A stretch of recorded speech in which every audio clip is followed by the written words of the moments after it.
at BetUS.com. Yesterday, ESPN's Teron Davenport joined Caroline, Willy, and D-Mase and spoke on the split carries between Tajay Spears and Derrick Henry. Yeah, they do need to split it, and there's a different kind of juice that Spears gives them, and I think it's okay to have like a thunder and lightning kind of combination, but it does hurt Derrick Henry just from the perspective of how he's a guy that churns out carries. I think for him to be most effective, he has to get a lot of carries. But at the same time, this offense is not necessarily built for that as far as a 30-carry game for him and a 15-carry game for Spears. So they're going to have to split it up. Tune in tonight to 94.9 The Fan as the Nashville Sounds take on the Jacksonville Jumbo Shrimp, the AAA affiliate of the Miami Marlins. You're listening to 102.5 and 106.3 The Game. For more, follow us on Twitter at 1025 The Game or visit thegamenashville.com. Live from the Hiller Plumbing, Heating, Cooling, and Electrical Studios. WPRT FM Pegram, WPUC HD2 Laverne. Broadcasting on Alexa. I appreciate that. And other smart speakers. 1025 and 1063. And the score! You can run different offenses. The doors on the board. Off the field, on the field. The Game. A Cromwell Media Station. Covering your teams and the news of the day. Ladies and gentlemen. This is Caroline, Willy, and D-Mase. Who is pleasant to listen to. With Caroline Fenton, Willy Donick, and former NFL wide receiver Derek Mason. You are hands down my favorite radio personalities of all time. On 1025 and 1063 The Game and the Game Nashville app. With no further ado, Caroline, Willy, D-Mase, 1025, 1063 The Game and the Game Nashville app. We are live from the Hiller Plumbing, Heating, Cooling, and Electrical Game Studios, and we are streaming live on Twitch, Twitter, YouTube, and Facebook Live every single day. Our video streaming is brought to you by Superbook. Download their app today and use promo code THEGAME. Happy Tuesday, everyone. We had a Monday Night Football doubleheader last night. It still was a treat, despite my bedtime. Still enjoyed having two football games to watch. As much as I complained about it yesterday, when I was sitting and watching it, I was like, thank goodness I got other games to watch. So I take back my gripes. I will sleep when I am dead. But I did kind of doze off in the middle of the. I have to admit, the Steelers game. I did nod off for a couple minutes there. You didn't, it's tough you to didn't watch pitch the full. the scoop and score, did you?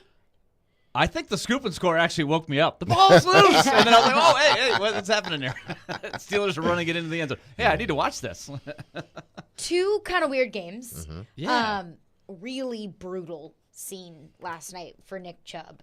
I didn't even watch it. I didn't even try to find it. I'm glad they didn't replay it on television. Some injuries you just need to say, he's injured. We know it's significant. He was carted out, and you move on. Mm-hmm. I don't think ABC replayed the injury. Now, some people put it on Twitter and everything else, but the NFL did do the right thing by not showing it, because obviously what they saw was gruesome, and I don't want to see it. I'm not going to look for it. I know in a situation like that, if you tell me it was gruesome, I'm going to believe you. Yeah. It was very jarring to watch, and one of those injuries that when you watch it and you see it, it kind of sticks with you for a little bit. I'll never forget Kevin Ware, Louisville basketball player, with a terrible. When he jumped out for the block, the Final and Four, came down, just landed a little funky, and that was. Ooh. That was the most gruesome injury I've ever seen. Last night with Nick Chubb might be the second, just behind Kevin Ware's, and it's horrible too. I mean, it's horrible. You don't want to see any injury happen to anyone, especially an injury of that magnitude, especially an injury to a player that everyone just adores. Like, I don't know Nick Chubb personally, but Mary Kay Cabot, who covers the Browns, and reporters who have spent time with him throughout his career have said that when you think about just good people, Nick Chubb comes to the forefront of your mind, and then you also think about how Nick Chubb tore basically everything in his knee when he was in college at Georgia, a game at Tennessee. He tore his MCL, PCL, LCL, all the CLs in his knee. So a really scary scene last night. I hate that for Nick Chubb, sending him my absolute best. But it did make me wonder last night, like what is the longevity of Nick Chubb's career? It's got to be short now. But with the advancement of medicine, we saw Frank Gore have two gruesome on both knees injuries in college and in the pros. And he managed to have a 16-year career. Adrian Peterson tore up his knee bad. He was able to come back and extend his career by, I think, 6 or 7 more seasons, and didn't look like he lost the step. He may be joining a roster next week. I'm not sure. Exactly. He seems to come in every fall and I can still play. He ends up on a team. But I think he's on Dancing with the Stars, so he may not be coming back no time soon. And by the way, how many times did we see that commercial last night? At oh, least man, 12. goodness. So many times. They got to pub it. They got to pub it, man. They know their audience.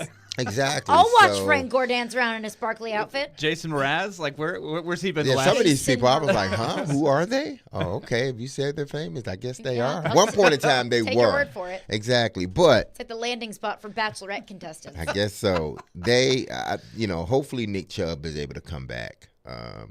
But what this does is, and it's unfair, but this is what's going to be said. This is why we don't give running backs money. Well, hell, everybody gets hurt. Just about everybody gets hurt. Gruesome injuries just don't, happen to running backs. Gruesome injuries just are not, they're not just friends with running backs. They happen to everybody on the field at one point in time, whether it be a knee or some other injury. But it's going to be used against running backs again, because the minute he got hurt, you saw all of this stuff, Twitter about the running backs, and then the NFL claiming that, these agents are telling their running backs to exaggerate their injuries and all this other stuff. It's a law. It's just crazy. Well, okay, but again, the narrative, right, took place on grass. Exactly, on grass. We're not going to hear anything about the turf because it's hard to when you hear one of these things and it's all anecdotal. It's all a reaction when one person gets hurt. But you knew it was coming as soon as he got hurt. Right, but that's why the whole running back thing, it's just so obvious. Well, here we go with the narrative with the running back. Exactly. And it's really sad. You hear for the individual, you feel awful for them. But, again, we get caught up in the narrative when in the big picture, it's not what it seems. Exactly. It's anecdotal. And the unfortunate part of that is a lot of, the Players Association side of things would look at that Nick Chubb injury last night and say, again, it's anecdotal. It's using one bold example, just like we were talking about turf versus grass last week after Aaron Rodgers tore his Achilles, and now he's out for the season. It was anecdotal, and it was possibly an overreaction to a star on national television getting injured. But the NFLPA side of things was using that Nick Chubb example as an example of this is why you should guarantee running back contracts, is now we don't know what Nick Chubb's future in his career looks like. But the other side says, well, this is exactly why we don't guarantee running back contracts, is because they do have a tendency to get injured. And look, if that happened to a receiver last night, would we be saying, nope, shouldn't guarantee receiver contracts? Nope. No, we wouldn't be saying that, because that's not the narrative, the current event or the narrative. But what you're mentioning, this is an article put out by ESPN.com. And for some reason, this really made me angry. It made me angry at the NFL. Almost like, how dare you say something like that? But there was a memo sent to the league's management council saying that the NFL is accusing the NFL Players Association of advising or suggesting to running backs of maybe over-exaggerating injuries to use that as contract leverage, to use that as an example as to why running backs should be paid more money in their prime, is to compensate their usage, is to compensate the mileage and the tread on the tires. But, it just came out, Saquon Barkley, of course, is hurt. It just came out he had an MRI that he sprained his ankle. I don't know how you exaggerate a sprained ankle. Yeah. We all, unfortunately, saw what happened to Nick Chubb last night. You want to tell me that was an exaggerated injury? That Nick Chubb did that so he could get money guaranteed? No, absolutely not. I think it's such an unfair and gross accusation by the NFL to say that running backs are using injuries for their benefit. I mean, if I'm a running back in today's football. One, it's like I don't want to be drafted in the first round, no matter how good I am, because whereas it's a privilege and honor to be drafted in the first round. That means they consider you they consider you the top 32 individuals if they pick you in the first round, regardless of what we may think. Each team thinks you're worthy of being drafted in the first round, so that's an honor. But also, it's a curse too, because they hold on to these backs too long, and once they get into their fourth or fifth year, they've already franchise tagged them once, and then after the franchise tag, you can franchise tag them again, and now they spent 6 years in the NFL and haven't gotten their long-term contract.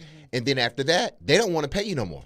They're like, listen, you're going downhill. We don't want to give you the long-term contract. So if I'm running backs, I'm like, listen, draft me in the second round. At least I get to my second contract much quicker. So it's unfortunate. And Chubb was paid well. Yeah, he was paid well. It's just unfortunate that, and I don't know if this article actually came out prior to the injury or they pushed it after the injury. The memo came out last week. Yes. The article came out 8:13 p.m. 8:13 p.m. Central Time.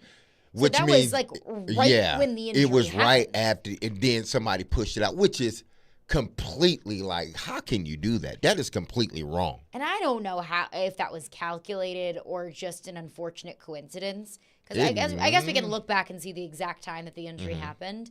But I think it's a bad look for the NFL. And look, faking an injury is a clear violation of the collective bargaining agreement because you're essentially not doing your job. Well, it's you're not carrying out your job. It's not that they're faking their injuries, but they're not rushing to get back.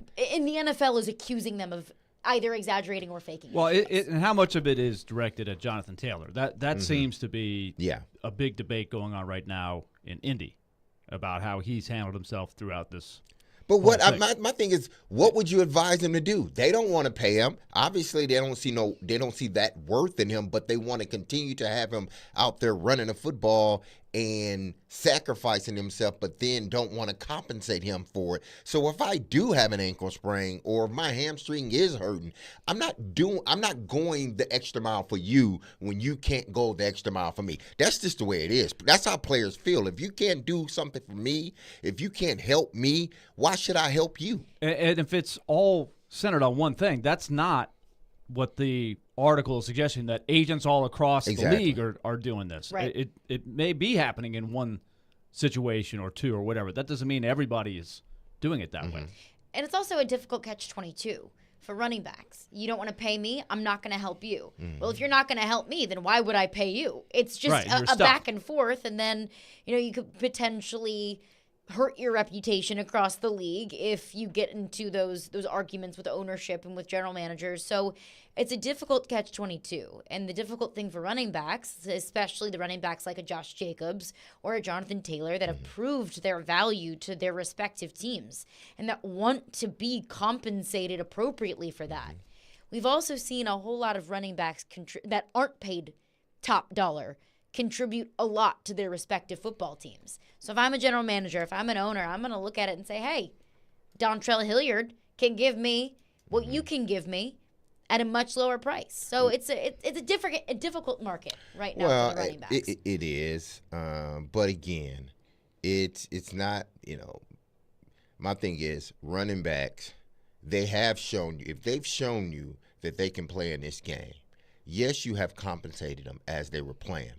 But the minute they outplay their contract, just like if they underplayed their contract, you cut them. So if I outplay my contract, then yes, what are you going to do for me now? I've done all of this for you and for us at a low rate, which is, I understand, I'm a rookie and second-year player, and I'm still working on a rookie contract. But the minute, if I'm consistently going out there and consistently performing at a high level, after about 3 years, it's like, okay, let's work on this contract now. And what is happening is these owners are just flat out saying no. Yeah. But they're not saying no to every other position, because a wide receiver holdout, they're going to pay him. A defensive end holdout, they eventually is going to pay him. Let a quarterback hold out, they're eventually going to give the quarterback money. The only position that this occurs is the running back position, and it's obvious to everybody. Oh, yeah, and I don't think it's necessarily something that owners are trying to hide. Oh, I think it's just overall the current value of the position, and how everyone is operating under having to nickel and dime and cut dollars here and there. 615-737-1025 is our phone number. We'll get your thoughts on Monday Night Football last night. Plus, we saw 4 Titans opponents on display last night. Of course, the New Orleans Saints, and that's in the rear view, but 3 future opponents in the Cleveland Browns, who the Titans have this coming up this Sunday, the Pittsburgh Steelers, and the Carolina Panthers. Did what we see last night change our perspective at all of the difficulty of the Titans schedule? We'll get into that coming up next. Caroline, Willy, D-Mase, we are brought to you by Zen Sports. Start earning cash rewards on your bets today. Gambling problem? Call 1-800-889-9789. Terms and conditions apply. Must be 21 or older and in Tennessee to bet. Every day we are live and local. I think Vanderbilt is steady, disciplined. It's been so long since Tennessee's gotten out of the first weekend. And your source for Nashville sports. I don't mind going to another team. You want to know what the coaching staff's going to look like? We are Nashville's best sports talk. 102.5 and 106.3 The Game and the Game Nashville app. Happy Tuesday, everyone. I know you watched 2 wonderful games last night. And if you were betting, I know for a fact you bet was in sports, which is making sports betting better with cash rewards. People earn 3% cash back on your betting volume each month, and an additional 5% cash back on your betting volume for your first 15 days on Zen Sports when using referral code CORNER, CORNER. And now also earn up to an additional $100 gift card to the Corner Pub when you make your first bet using referral code CORNER. This Sunday, join Zen Sports at the Corner Pub downtown location on 5th Ave off Broadway to watch the NFL games, meet the team, and get some free fantastic food. All you have to do is sign up using the code CORNER, and Zen Sports will give you a gift card equal to double the amount of your first bet, up to $100. You will receive a gift card via email within 48 hours of making your first bet or when you arrive at the Corner Pub. Plus, you get to watch the game on the largest LED screen in Nashville. People, sounds like betting just got better.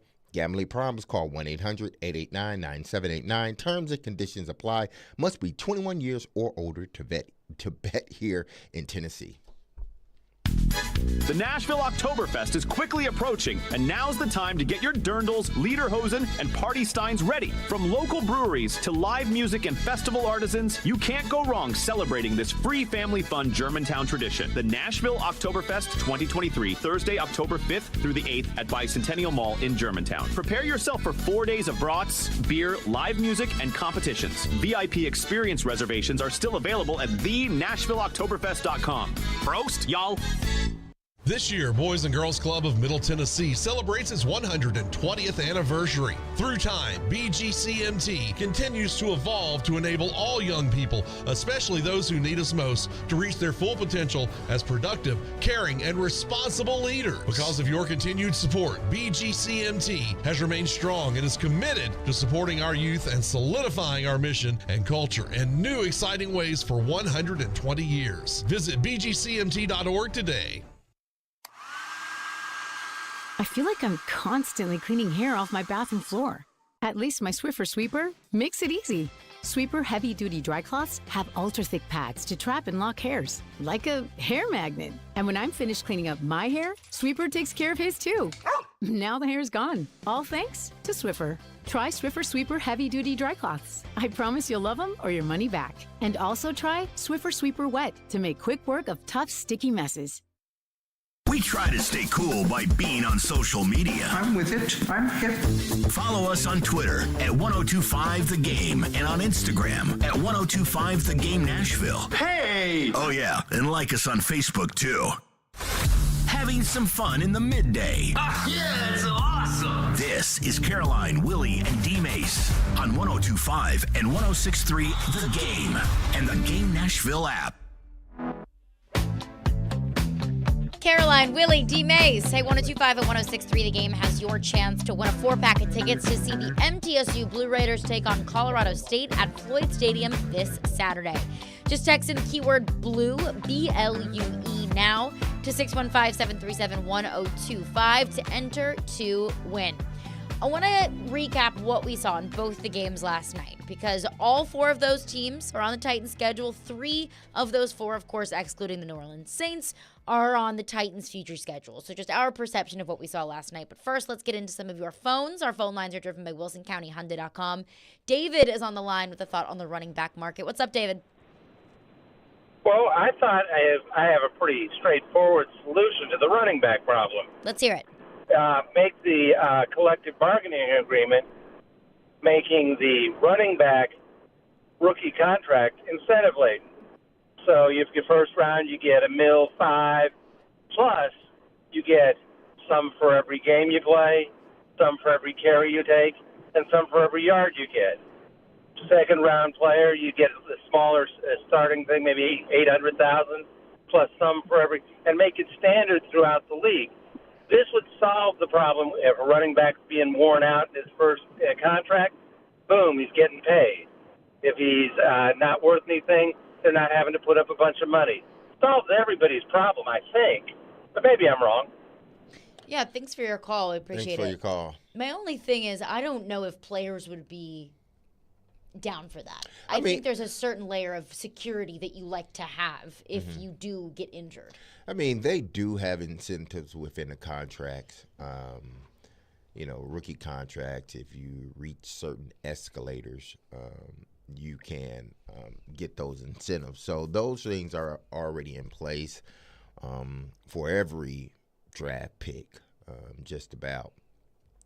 So I think, to me, if you want to, solve sort of this, problem that the running backs are having, is everybody, 3-year deals. I don't care if you're a first rounder or a second rounder or a seventh rounder. It's just a flat out 3-year deal.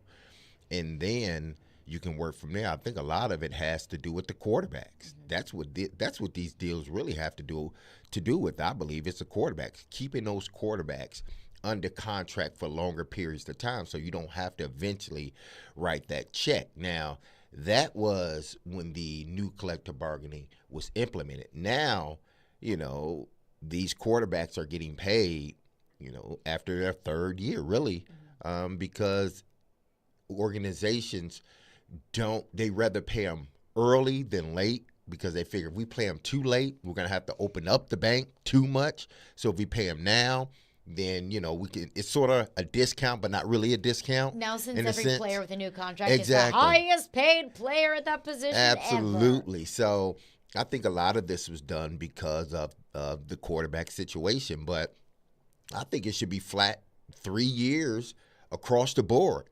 And then, because at least after 3, if you want to put a franchise tag on there, I believe the franchise tag should only be used once for each individual player. You shouldn't be allowed to use it in consecutive years, twice. I think it's twice they can use it.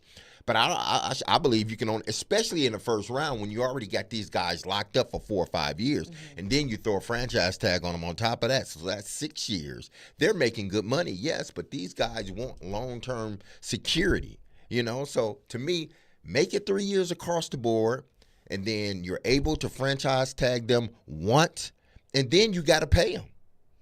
That's something that absolutely can be discussed in the CBA. Yeah. Something that I don't know if the organizations are going to be on board with. I think they like that flexibility. It would be a give and take. The NFL, Totally. The players would have to give back something in order to get that across. But it seems like it's only hurting the running backs. Yeah. So will everybody agree to do this if it's only hurting one position?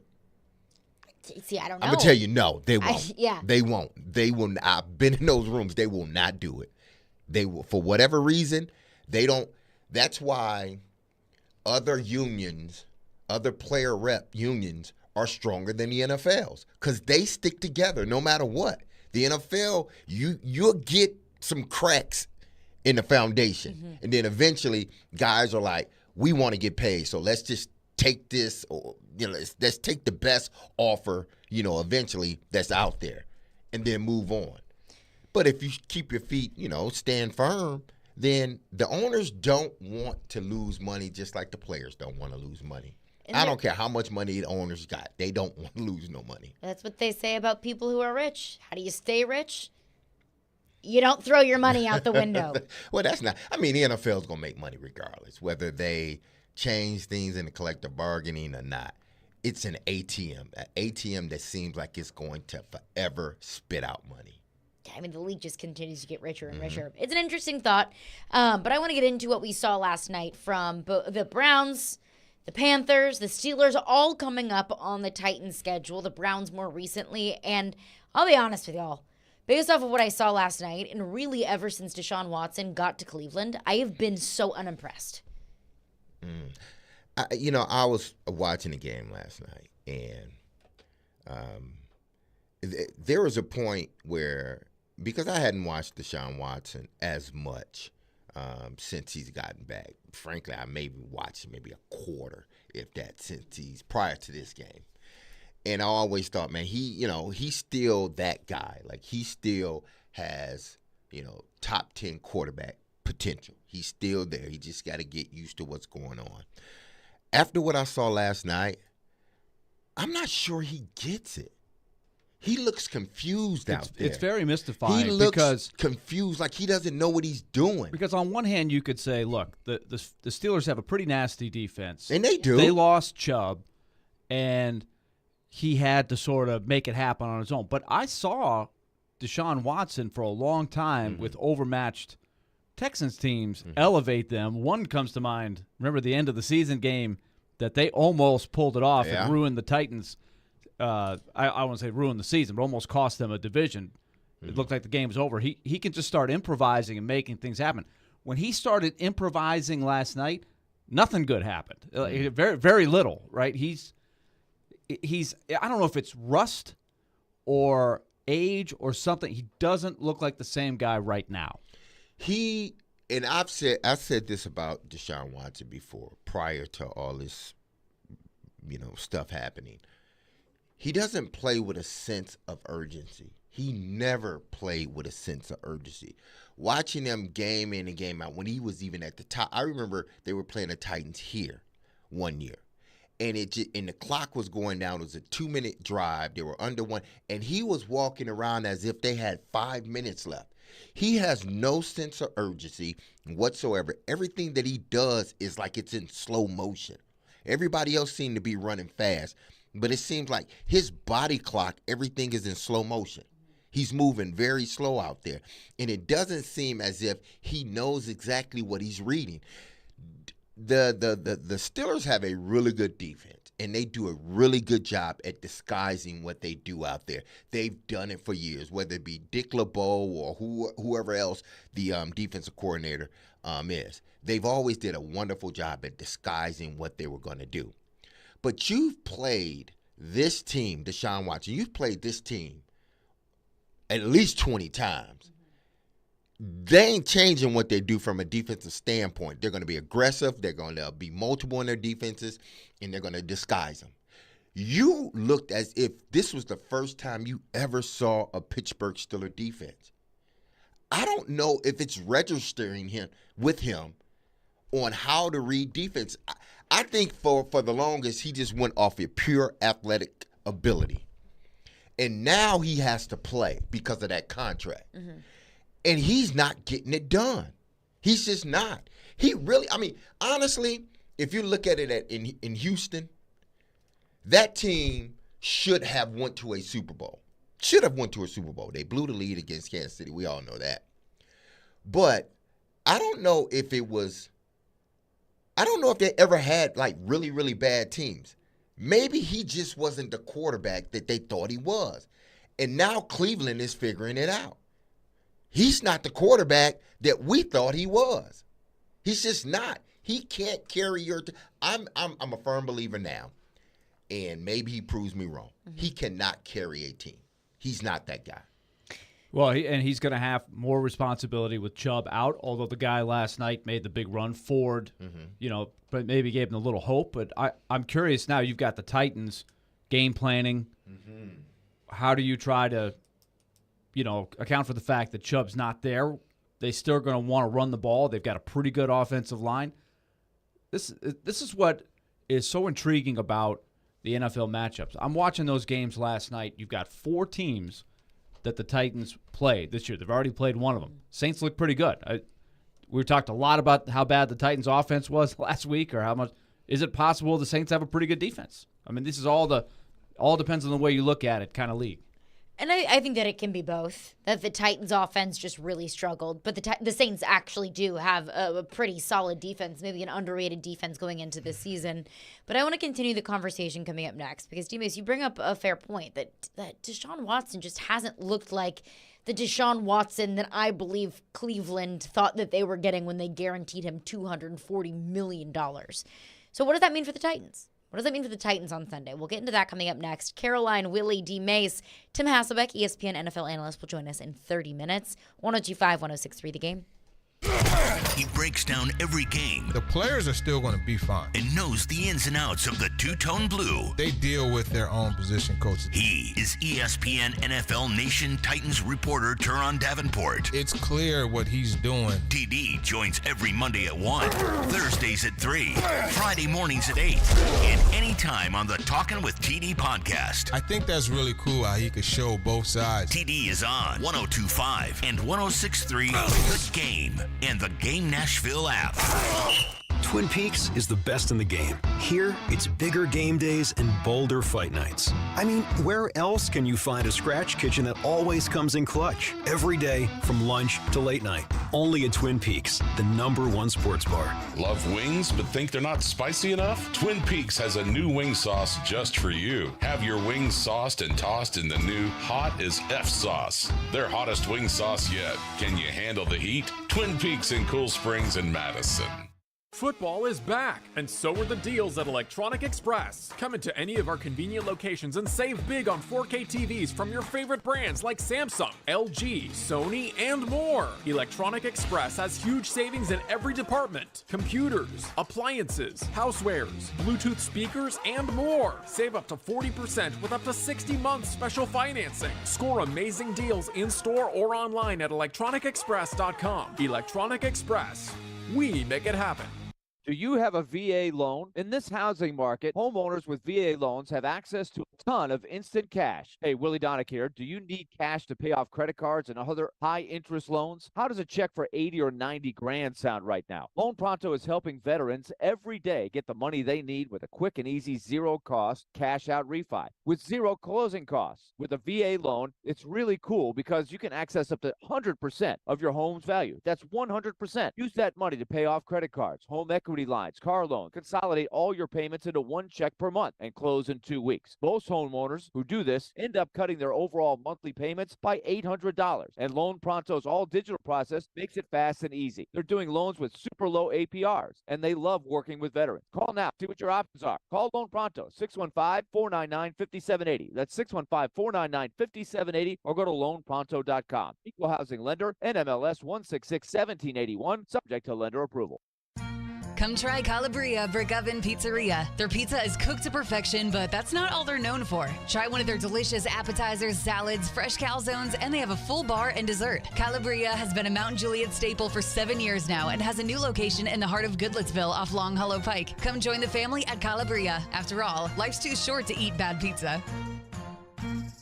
Caroline Fenton here for my friends at Sean Hammond's Jiu-Jitsu Academy. They supply a very safe and family-friendly environment with classes daily. Classes range from Brazilian Jiu-Jitsu, Muay Thai, cardio kickboxing, ladies and kids programs, and so much more. Black belt instructed classes for men, women, and kids of all ages. You'll gain knowledge in self-defense, get a great workout, and get in the best shape of your life. Located at 2909 Armory Drive in South Nashville, call Sean Hammond's Jiu-Jitsu Academy today to set up your free trial. Learn more at seanhammondsbj.com. BJJ.com. Nashville Sounds Baseball lives on 94.9 The Fan. Catch every pitch.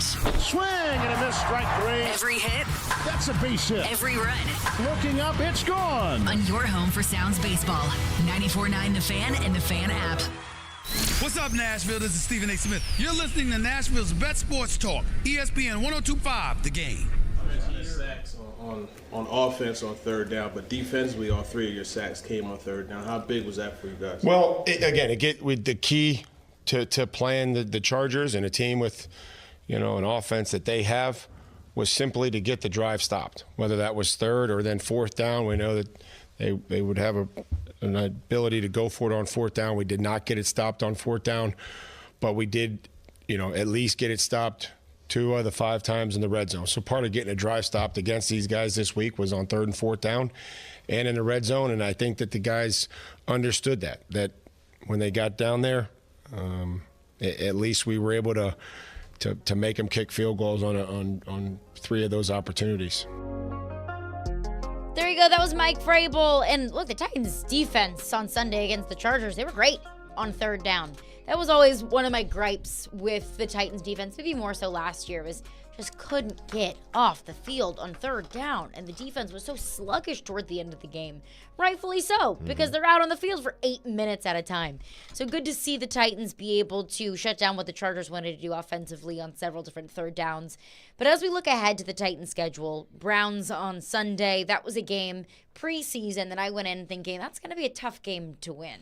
The Browns bring in Amari Cooper. Deshaun Watson had a full offseason with this offense, with this, with his playmakers. But over the last couple of weeks, I have been so unimpressed with what I've seen from Deshaun Watson. It's almost like since that 2020 season, obviously he hasn't played a lot of football, but the football that he has played has been so just lackluster, that there's something missing there. There's a connection that's missing there.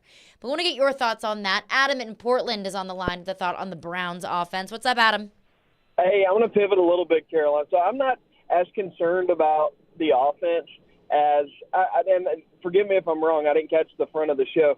Jim Schwartz, have y'all talked about that connection yet? I have not talked about that yet. Nope. I think he's got a chance to have a really big week against us, and I know there's still a lot of it's a makeshift line, man. We got to be honest with what that line is right now, and he knows our team. And I've always been a big Jim Schwartz fan. If I had a chance to take him or the current defensive coordinator, I absolutely would have made an offer to Jim Schwartz. And I know his defense in Cleveland is good, so I think he's got a chance to have a really big week against us. Yeah, thank you for your call, Adam. That's always the tricky thing about coaches that float around to the league is the familiarity with the personnel. But this is also it's a new Titans offensive coordinator too. I know that Tim Kelly was still in the building, but he wasn't coordinating the offense when Jim Schwartz was in the building. Look, if you watched that game last night, though, I don't know how to. D-Mase, you could take a crack at quantifying the knowledge that Jim Schwartz has of the Titans. You tell me what you think that means. But I just know that Jim Schwartz is a good defensive coordinator, and that defense looks nasty right now. Blocking Myles Garrett and that front is going to be a chore. We don't know if Skoronski is going to be able to play at this point. I guess we'll maybe figure out a little bit more Wednesday, Thursday. But coming back from an appendectomy, I've never had that procedure. I don't know how quick. I've seen people come back fairly quick and try to play. It can't be easy for him. He's a rookie. And if he plays, he could be compromised. If he doesn't play, we saw what happened last week. That was hard enough to block the Chargers, who have a very good front of their own.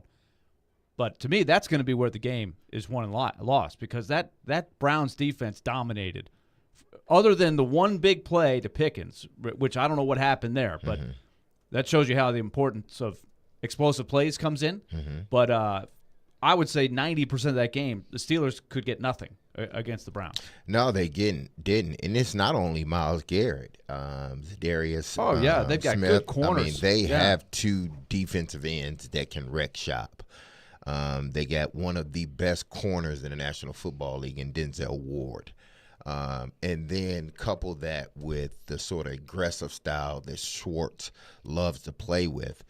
He puts, just like what the Titans do, they're aggressive, they're fast, and they're physical.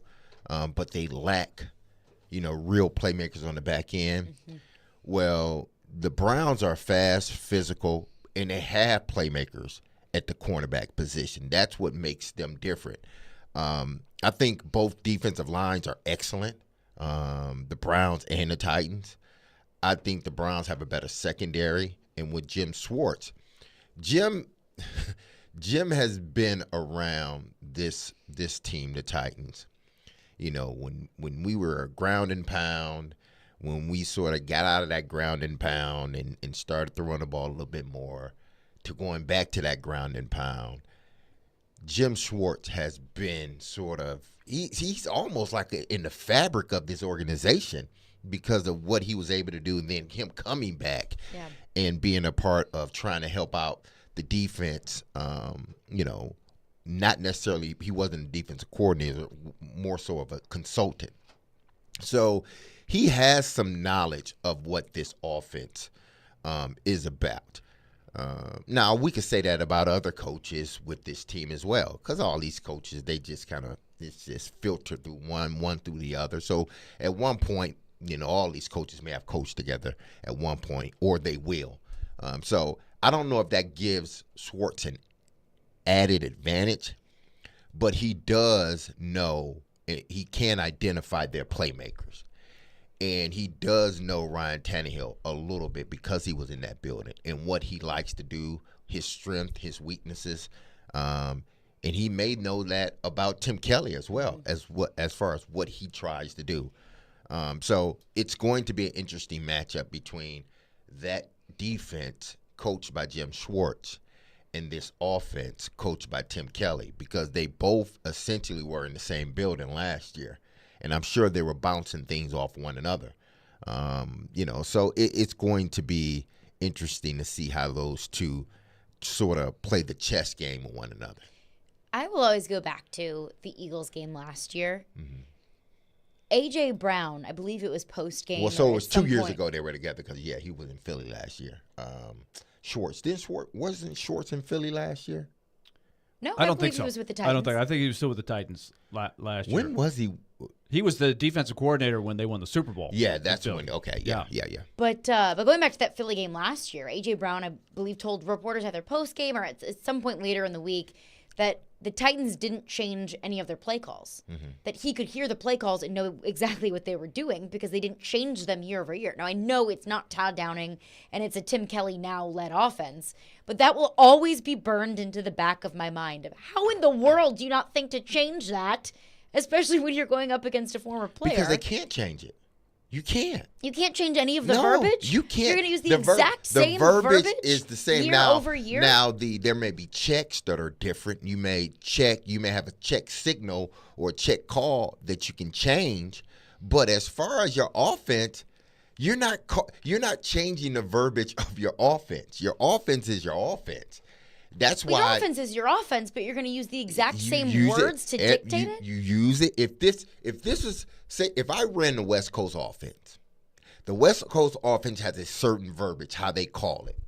They keep that verbiage, because 9 times out of 10, you're not hearing what I'm saying because I'm in the huddle. We may change the check call, what the name of the check or 2-minute call. Or hand signals. Yeah, maybe. hand signals. Mm-hmm. But I can't change. Well, I can, but typically they're not changing verbiage in offensive schemes just because they went from one. If I have a West Coast offense and I'm running it here in Nashville, if I go to San Francisco and run that same offense, I'm not changing the verbiage. I can't. The question is how would the other team pick up on? Only way they pick up, I would say hand signals or hand certain signals calls at the line. If you tell the linebacker, hey, if they say boss or something like that, this is what they're running, then you got a problem, right? But then, you got to worry about that stuff. Exactly, but then they could be dummy calls as well. So a lot of times you're not hearing what the offense is calling anyway in the huddle. You're not, because he's not yelling it out. But only time we may catch something is like Willie said. I get up to the line of scrimmage. You running a certain front, or that safety comes down to my run called side. I may check it from left to Roger, or something else. Now, if I use that same verbiage, now they got a key on me. But if I change it, the verb, like the check, to something totally different, they can't get a bead on me. I'm not changing the verbiage of the whole play. If it comes in, all right, 62, Seattle, I go to San Francisco, it's still all right, 62 Seattle. You're not hearing my calls. You may see my hand signals, which they may be dummy signals, or I may change those signals. But you're not hearing what I'm calling as far as my offense. You're not hearing that. I would say, though, that's got to be a discussion each week. That has to be a discussion this week is, okay, what would Jim Schwartz know about our signals? Have we changed them, et cetera?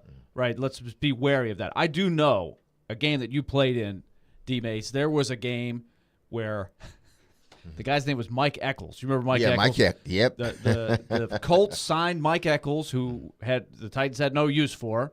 They had cut him. He never really got going with the Titans. He had a bad leg injury.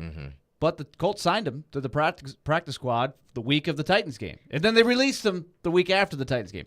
And I promise you, Floyd Reese was concerned, because he said it, that Peyton Manning had hand signals of what the Titans defense was doing. And maybe it was paranoia, but his observation was, man, every time the Titans moved guys around, Peyton Manning knew exactly what they were doing. He would move guys around, and Peyton Manning was winning the chess match. Now, would he have won it anyway? Maybe, but that was a concern. And there's only so much that you can conceal. I mean, everybody's got tape, everybody's got film, but it's eliminating any sort of competitive edge on the other sideline. 615-737-1025 is our phone number. When things go wrong, it's a blame pie, but when things go right, it's a credit pie. So what does our credit pie look like for the Titans offense and how it looked against the Chargers this past week? We'll get into that coming up next. Caroline, Willy, D-Mase, hey, tune in for Nashville Sounds Baseball tonight at 6:35 p.m. on 94.9 The Fan. The Sounds take on the Jacksonville Jumbo Shrimp, the AAA affiliate of the Miami Marlins. Sounds Baseball on 94.9 The Fan, presented by Farm Bureau Health Plans and Family Leisure. He knows the ins and outs of the Titans and isn't afraid to give his opinion. Traylon Burks needs a massive offseason. He's Jonathan Hutton of Outkick. I don't see how they make a move without going to Ryan Tannehill. Catch him every Monday at 10:30 on Chase McCabe and every Wednesday at noon on Caroline, Willy, and D-Mase. Hutton is on 102.5 and 106.3 The Game and the Game Nashville app. It's time for another Kubota Field event hosted by Coleman Tractor of Nashville. Our biggest sales event of the year will take place on Thursday, September 21st at the Nashville Gun Club during the Shooting Hunger Sporting Clays Shoot. Stop by our booth to learn all about Kubota. Zero-turn mowers, utility vehicles, and more. Take advantage of Kubota's competitive financing offers, receive a coupon for up to $250, plus enter to win prizes. Try it and buy it at Coleman Tractor of Nashville during the Shooting Hunger Sporting Clays Shoot at the Nashville Gun Club, Thursday, September 21st. The event kicks off at 7:30 a.m.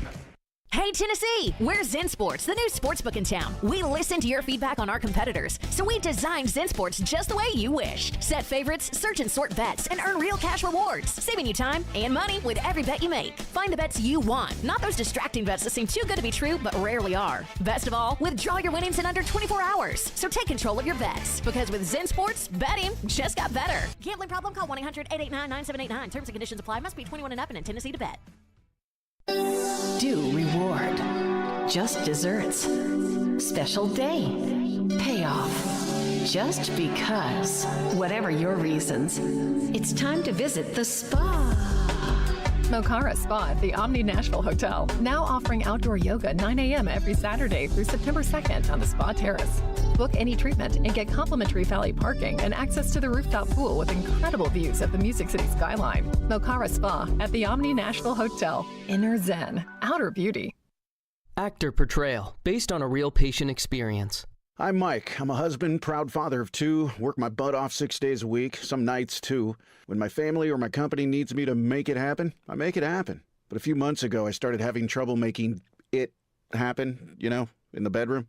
I tried some pills online, but they didn't work. Honestly, I thought about throwing in the towel on my sex life, but I'm not that old. I still want to enjoy intimacy with my wife. Like that poet said, I don't want to just go gently into that good night. So I went to the Tennessee Men's Clinic in Franklin. Got some lab work done, was prescribed some meds, and wow, it made it happen. I can't say enough about them. Their providers took care of me, followed up, and made sure I had a treatment plan that actually works. It's awesome. If I were you, and you're like me, I'd give them a call today, 615-208-9090, or go to TennesseeMen'sClinic.com. If you're like most guys, they'll make it happen for you too. Visit our website to learn more, including side effects, treatments extra. Results vary. If it's important to Nashville, I'll put it out right now. It's important to Jared Stillman. Like, that's it. He's not afraid to ask the tough questions. Something is going on, and the question is, what does it mean? Or give the strong opinion. And just needed the bozo offensive coordinator to stop ruining the quarterback. Stillman and Company. Weekdays at 2 on 102.5 and 106.3 The Game and the Game Nashville app. This is Caroline, Willy, and D-Mase on 102.5 and 106.3 The Game and the Game Nashville app. 27 points, it's most in a little bit, but how much more was this a flash of what this offense maybe can do this year? Well, we did a nice job of staying efficient. Right? We played these guys last year, had probably 13 or 14 what we would call get back on track down in distances, 2nd and 9 plus, 1st and 15. We had 4 of them yesterday, the 4th one being, the 2nd and 12 at the end of the game where we ended up punting on 3rd and 10.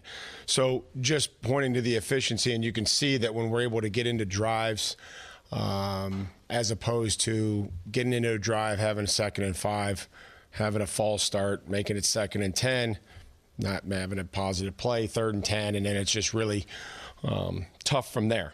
Had the sacks, a lot of those we're on 3rd down, and those longer yardages, one's on a screen. Ryan knows he is good. We got to find a place to get rid of the football at the, heels of the running back or heels of the lineman with the running back somewhere near there. So, one, they had a pressure. We need to, kind of block whoever shows, and one guy dropped, one guy came. The TEs, the games, right? That's something, right, that's going to have to continue to get improvement. Our ability to work with the guy next to us, whether that be on the offensive line and coverage in the secondary, like that is something that we're going to continue to focus on. It's our communication with the guy next to us who we're working with. But that's something that showed up. But there was also some really good plays, some really good pockets that allowed us to throw the ball downfield. We were efficient in the run game. So it's easy to point, to those. And we don't want those. We can't have those. Obviously, don't want to get the quarterback hit. Don't want bad things to happen when he does get hit. Welcome. There are those Mike Vrabel on the offense against the Chargers. And look, against the Saints, Ryan Tannehill struggled to complete a pass. They struggled to move the ball downfield. Against the Chargers, they had those 2 explosive plays, one to Treylon Burks, one to Chris Moore later in the game. They're doing a good job with the 1-2 punch, little thunder and lightning with Tajay Spears and Derrick Henry. It just looked like a much smoother offense. It looked like a more confident Ryan Tannehill. And we broke some of these things down yesterday between explosive plays and spreading the love around. It wasn't going just to DeAndre Hopkins. It was going to D-Hop and Treylon Burks and Chris Moore and Nick Westbrook-Akine. All of those signs of this offense looks better that way. But if we're going to give a credit pie of why the offense looked so much better on Sunday than it did against New Orleans, where do you think a majority of that pie is going? Who's getting the biggest slice? Because there's Ryan Tannehill, Tim Kelly, Mike Vrabel. Well, if you listen to the national podcasts, it all centers around the Chargers. There's no credit pie being given at all to the Titans. It's really, really eye-opening. It really is. It shows you the perception of the Titans nationally. Titans aren't that good. How could the Chargers lose to them? What's going on with the Chargers? That's the narrative. And even though the Chargers didn't turn the ball over. Right. But and even though the Chargers defense still got a lot of pressure But on I do Tannehill. think this is, again, a theme that I'm working. If I'm Mike Vrabel, I'm working that. Nobody thinks we're any good. Let me show you every week. We've got to show them again on Sunday against the Browns. You got to work that angle, I think, because they are going to be doubted and not looked at as a good football team until further notice, right? They're going to have to prove otherwise. So I just thought that was a very noteworthy way to bring the discussion, because it surprised a lot of people that they even won this game. And because they won, it wasn't, hey, Titans are a little bit better than we thought. Nope, it was, Chargers blew another one. Should have beat them. Yeah. Justin Herbert, and that's the narrative that's out now. Justin Herbert is an elite. He's a predetermined thrower, which it seems like he is. I never thought he was an elite quarterback. I thought he was a good quarterback, just like Josh Allen. I think Josh Allen is a good quarterback. Elite? No, there's like 2 or 3 elite quarterbacks, maybe just 2 in the league at this point. But we're always quick to divvy out blame. You're right, Caroline. But who should take the majority of this pie as far as who we need to thank or who deserves a lot of the credit? As you said, Caroline, I think it's Ryan Tannehill. I really do, because I don't think Tim Kelly called the game any different. Maybe there were some things that he did, a few things that he did different, but it wasn't like he scrapped everything from last week and this totally was something totally different. No, he still tried to run screenplays. He still did play action. He still, had Derrick Henry and Tajay Spears in the backfield. Yes, Derrick Henry did, carry the ball 10 more times, but I'm not going to even say that was the reason why they won. They won because the quarterback that is supposed to help them win, which he didn't do last week, he did. It's simple. It's not rocket science. It's simple. He did what he was supposed to do as a quarterback. Everybody basically did their jobs, which is, when I throw you the ball, get open and catch it. You did that. When you're open, I need to put the ball on you. Ryan Tannehill did that. The offensive line, they're okay, nothing special. But everything's centered around whether Ryan Tannehill can have a bounce-back game. That's all we were saying. Can he have this bounce-back game? I figured he would. I didn't know if they were going to win or not, but I felt he was going to play better, and he played better. That was the difference between them winning this game and them losing this game, because Ryan Tannehill delivered the ball the way a quarterback is supposed to. 2 huge plays in the game that turned the field for the Titans, and I believe they scored on both of them, 7 points. Last week, they didn't have that. Why? Because the quarterback missed 5 people wide open. It's not rocket science. I agree 100%. This is the simplest answer. It is Ryan Tannehill. I will say this. I do think they got about as much out of the offensive line as you can hope for. And I think that's a concern going forward that we shouldn't forget, right? They're holding their own. They're hanging in there. They've got to get Skoronski back. What's it going to look like when Nicholas Petit-Frere comes back? What's the ceiling? I don't know. It's got to keep getting better, because you were looking at some grades yesterday, D-Mace.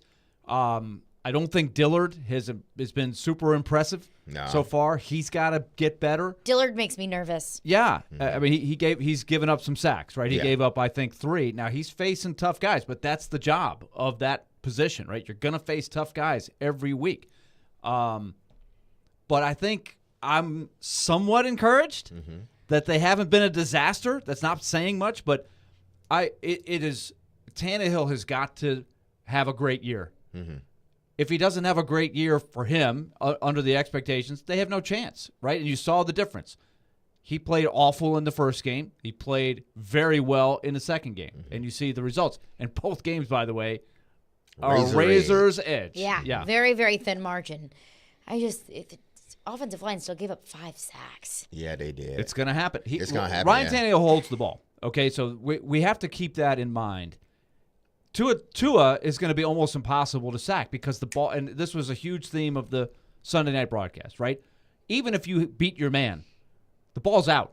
Got no chance of sacking Tua. Ryan Tannehill holds the ball. He will hang in there. He'll hang in there. Like the throw where he got hit right in the face. Yeah, they don't get open fast. But he's always done it. Even in when this offense was great, he holds the ball. There's late development. He'll wait. He'll take the hit. He'll even take the sack. So that's part of it. So that makes your job as an offensive line a little bit tougher. This is not a West Coast offense, get it out quick kind of thing. Not nearly the speed of a of a Dolphins kind of thing. So there's going to be some sacks, and I'll take that if it's not turnovers, and if I can get 20 out of 24. You take the 5 sacks. Let's get Tim Hasselbeck's thoughts on that. He will join us coming up next. Caroline, Willy, D-Mase, 102.5, 106.3 The Game. ElectronicExpress.com. We make it happen. It's time to celebrate this fall and unleash the beast. Monster Brewing proudly presents to you Beast Unleashed. 0 caffeine, 0 sugar, all the adult beverage fun. The Beast is unleashed with great taste, bold familiar flavors, and 6% alcohol. Go wild with Mean Green, White Haze, Peach Perfect, and Scary Berries. Don't fear the Beast. Enjoy Beast Unleashed at your next tailgate or football party. Drink responsibly. Must be 21 and over. Hey, it's John Tesh. You know why insurance companies use all those cute and funny characters? To distract you from realizing you're only getting one option. If you want to compare prices, you're forced to visit multiple websites just to get one quote at a time. But not with Xander Insurance, because they work for you. Xander is a broker that shops dozens of top companies to find the best competitive rates for the coverage you need, and they keep reviewing your policy every year to make sure you're getting the best value. They're always available to answer questions, handle problems, and make sure that when it comes to insurance, your life is simple and hassle-free. You even have direct access to their senior management team. If your current company or agent doesn't do this much for you, let Xander Insurance help. Compare rates online at Xander.com or call 800-356-1780 for that personal touch. When Xander works for you, you're going to see the difference. Again, that's 800-356-1780, or you can visit Xander.com with no characters needed. Nashville Sounds Baseball lives on 94.9 The Fan. Catch every pitch. Swing and a miss, strike 3. Every hit. That's a base hit. Every run. Looking up, it's gone. On your home for Sounds Baseball.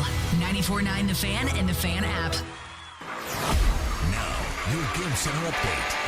This is Nick Frazier, and this Game Center update is brought to you by BetUS Sportbook and Casino, celebrating 30 years by offering the industry's biggest 125% sign-up bonus. Get started at BetUS.com. Yesterday, Mike Vrabel spoke to the media and was asked about his assessment of the tight end position so far this season. Chig had some nice catches, done well at times, and again, tough matchup yesterday at times with Khalil Mack. But I would say that inconsistent, just looking for a little better consistency and, maybe just knowing who we're trying to block, and how they may jump around, and our ability to keep our eyes up and adjust to that. But I'm confident in that group, and I know that they'll work hard, and we'll continue to work them all in there. Tune in tonight to 94.9 The Fan as the Nashville Sounds begin another 6-game series with the Jacksonville Jumbo Shrimp, the AAA affiliate of the Miami Marlins. You're listening to 102.5 and 106.3 The Game. For more, follow us on Twitter at 1025 The Game or visit thegamenashville.com. Live from the Hiller Plumbing, Heating, Cooling, and Electrical Studios. WPRT-FM Pegram, WPUC HD2 Laverne. Nashville's exclusive home for the Nashville Predators. 1025 and 1063. 79-52 Vanderbilt. I think he's got a coach up by Cheryl. You're going to see more moves. The Game. A Cromwell Media Station. Covering your teams and the news of the day. Ladies and gentlemen.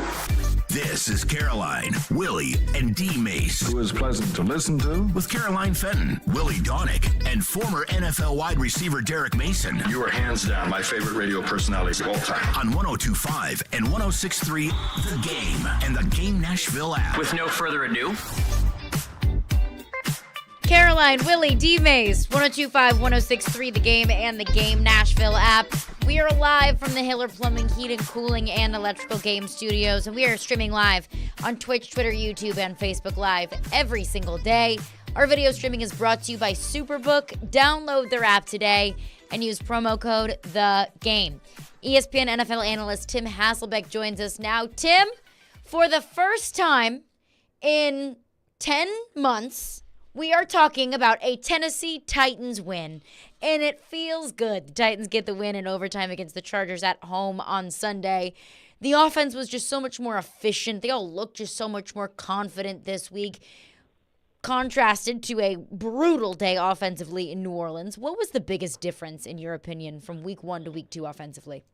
I think hitting on some big plays. It's just amazing how hitting on a couple big plays just changes the feel of things. And obviously, like Ryan's day was significantly better. I mean, I think the ball hit the ground 4 times, which it's always good when that happens. But there's a totally different feel offensively, besides like the efficiency of the passing game, like when you hit on big plays.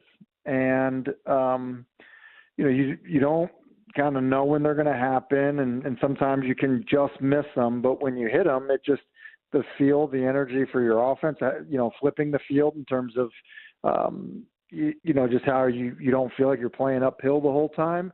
I think that probably is the biggest thing. And honestly, a huge sign of encouragement. And, in fairness too, as we kind of start the season and we see teams, struggle against certain defenses, like maybe it's a scenario where you got to say, look, hey, the Saints have put 2 good weeks in a row playing defense. So you look around the league and you say, look, playing against Dallas's defense might be a challenge. And so I think those things can also happen where, our perspective on a certain performance can change.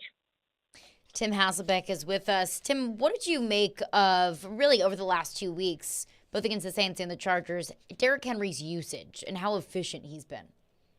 Yeah, I mean, I think that it can be, again, I think some of this goes back to, if you're having success. I mean, we talked last week about, getting him going and, were you getting enough push to get him past the line of scrimmage to really feel like, he can have an impact. And it didn't feel like last week meaning like week 1, that was a thing. Look, 25 attempts in week 2. Like, I think you feel much better about the fact that, look, like we're giving him the football. Saying all of that, look, averaging less than 3.5 yards per carry is probably not what's envisioned. And I think, look, running the ball in the NFL, there's going to be weeks that are like that. So, but I do think that with how the offense is structured, people's general tendency to want to feel like they have to stop him each and every week when they're preparing to play the Titans, I do think it's significant that, look, at a minimum, there's a really strong effort to get him the football a lot. Well, we're talking with Tim Hasselbeck, ESPN NFL analyst. Now, Tim, staying on the running back position, because the game, it did look different, but I'm with you.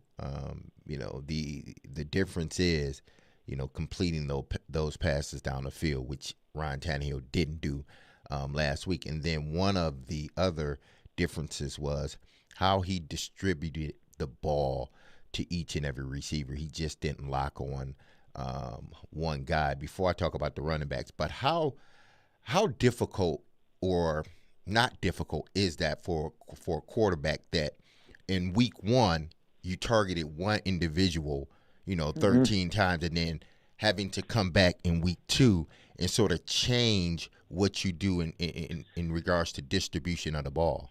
Yeah, I think in regards to distribution of the ball, and I think that when you see 7 or more guys have receptions, and Ryan targeted 8 different players in the game on Sunday, but when you have 7 or more guys catch the football, what that means to me is the quarterback is seeing it right.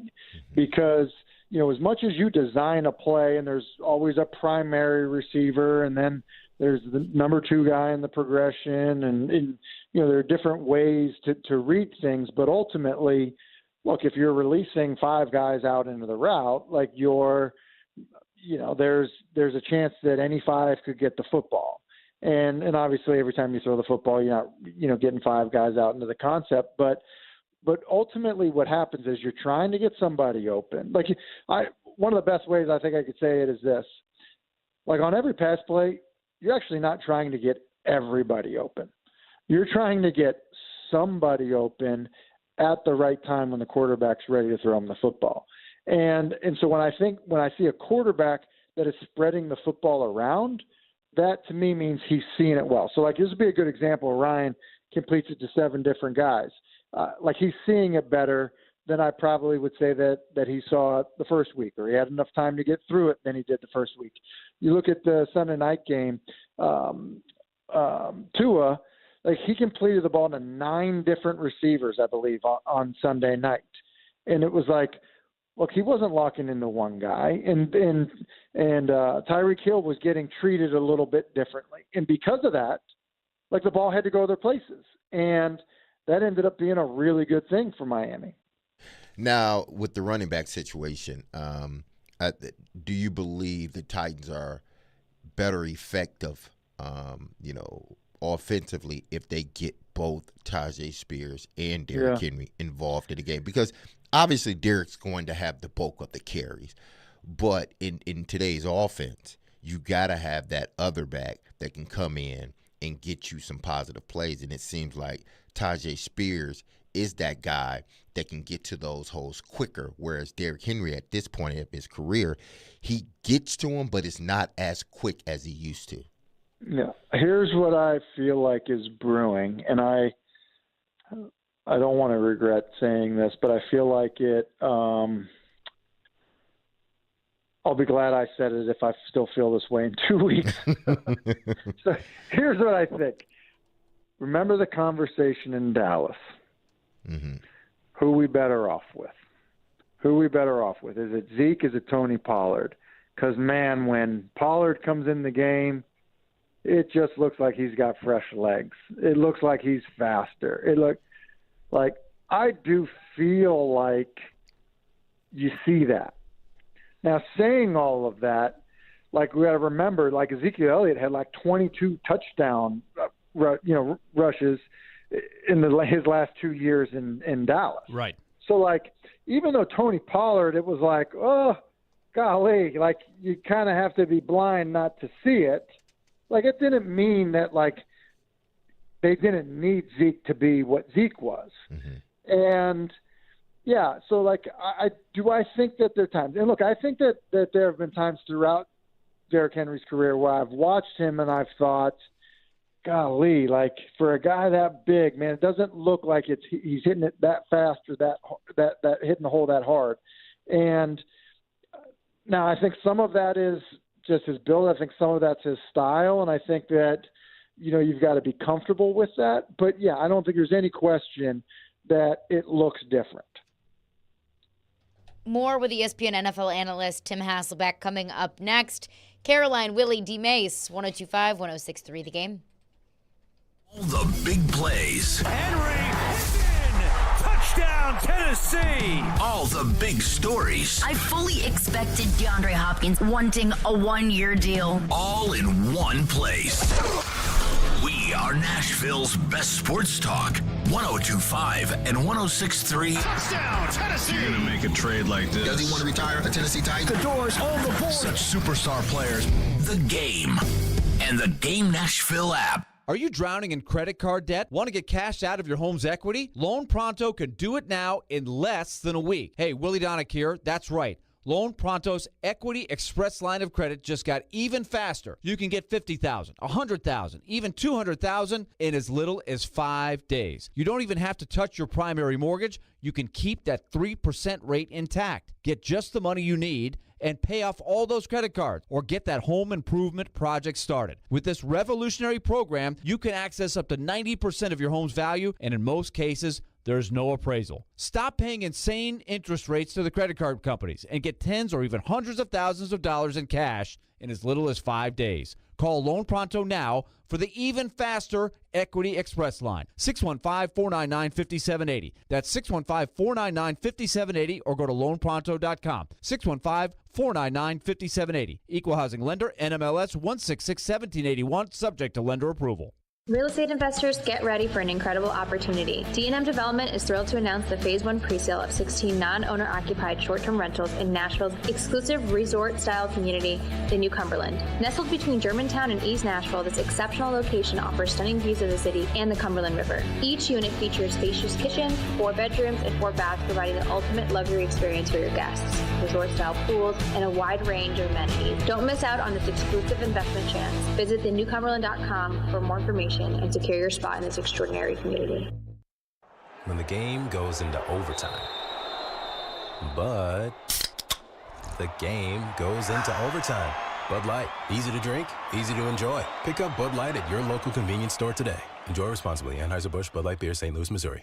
The two most sought-after, most prestigious names in bridal jewelry come together for one epic event this weekend at Genesis Diamonds. Tacori and Veragio, the world's premier designers, are showing off their entire collections. All the latest designs, many showcased for the first time ever, with up to $5,000 in savings. Everyone loves Tacori, meticulously crafted by master artisans in their California design studio. Discover the hidden details and exceptional quality that sets Tacori apart. There's always more than meets the eye with Tacori. Come explore the entire Tacori collection, including all new Tacori fine jewelry, earrings, bracelets, eternity bands, pendants, and more. If you're engagement ring shopping, this is a once-a-year event you can't miss. Other jewelers aren't even allowed to carry these iconic American-made brands. Also for this event, Genesis is showcasing an expanded selection of GIA-certified diamonds in all shapes and sizes. Come join us and take advantage of special incentives, zero interest financing, and as much as $5,000 in savings. This Friday through Sunday, only at Genesis Diamonds, Green Hills and Cool Springs.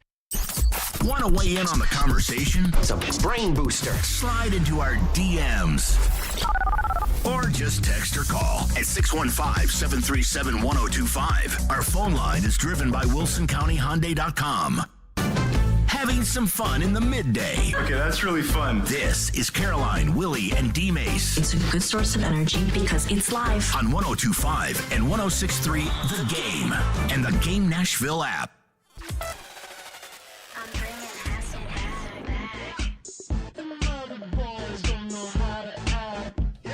Caroline, Willy, D-Mase, 102.5, 106.3 The Game and the Game Nashville app. ESPN NFL analyst Tim Hasselbeck is with us now. All right, Tim, coming up the next 2 weeks, the Titans have the Ohio teams. So let me hit you with a question on each of their quarterbacks. First of all, we all watched Deshaun Watson last night. D-Mase was talking about this in the first hour. Why do you think he still is struggling to look anything like the quarterback he was before all, let's just call it the stuff, right? There's a lot of stuff. Mm-hmm. Yeah. We know about the stuff. But why is it rust? What's keeping him from looking like a first-rate quarterback? Yeah, I think that I'm sure that there are these two factors, which would be, time off, so rust, and then honestly, probably like an element of like confidence and leadership, just from the standpoint of, I don't think there was anybody that didn't view him. I mean, his story was remarkable, growing up in one of the homes that Warwick Dunn had built and, kind of what he had overcome and then just how everyone perceived him. Like, I think he felt like everybody was looking up to him, right? Now he probably feels like he's being judged quite a bit. I think that there's no shot that doesn't affect your confidence at some level. And then I think, the other aspect of it, more of an X and O's perspective, is, look, when he was in Houston, there was a lot of empty, spread it out, Bill O'Brien, option routes with stuff in behind it, like concepts.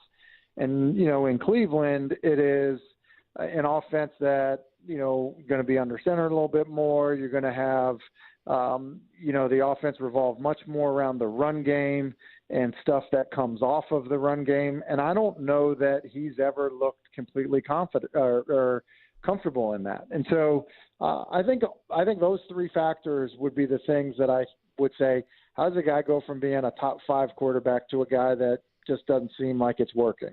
With Chubb out, do you think they'll change and do a little bit more of what you're saying, play to his strengths and put it more on him going forward? Yeah, I would think so. But look, I would have said to you, look, with the money that's been guaranteed to him and how they're invested and locked into Deshaun Watson being their quarterback, and the fact that if Kevin Stefanski does not win this year, he's probably getting fired, I would have guessed that even with Nick Chubb, they said, all right, we're going to live in empty and you're going to do the things that you were really good at doing when you were in Houston. And they didn't do that. So, my answer would be I would have thought they would have been doing that already. So, I would think they would, but I don't. I would have thought they would have before too.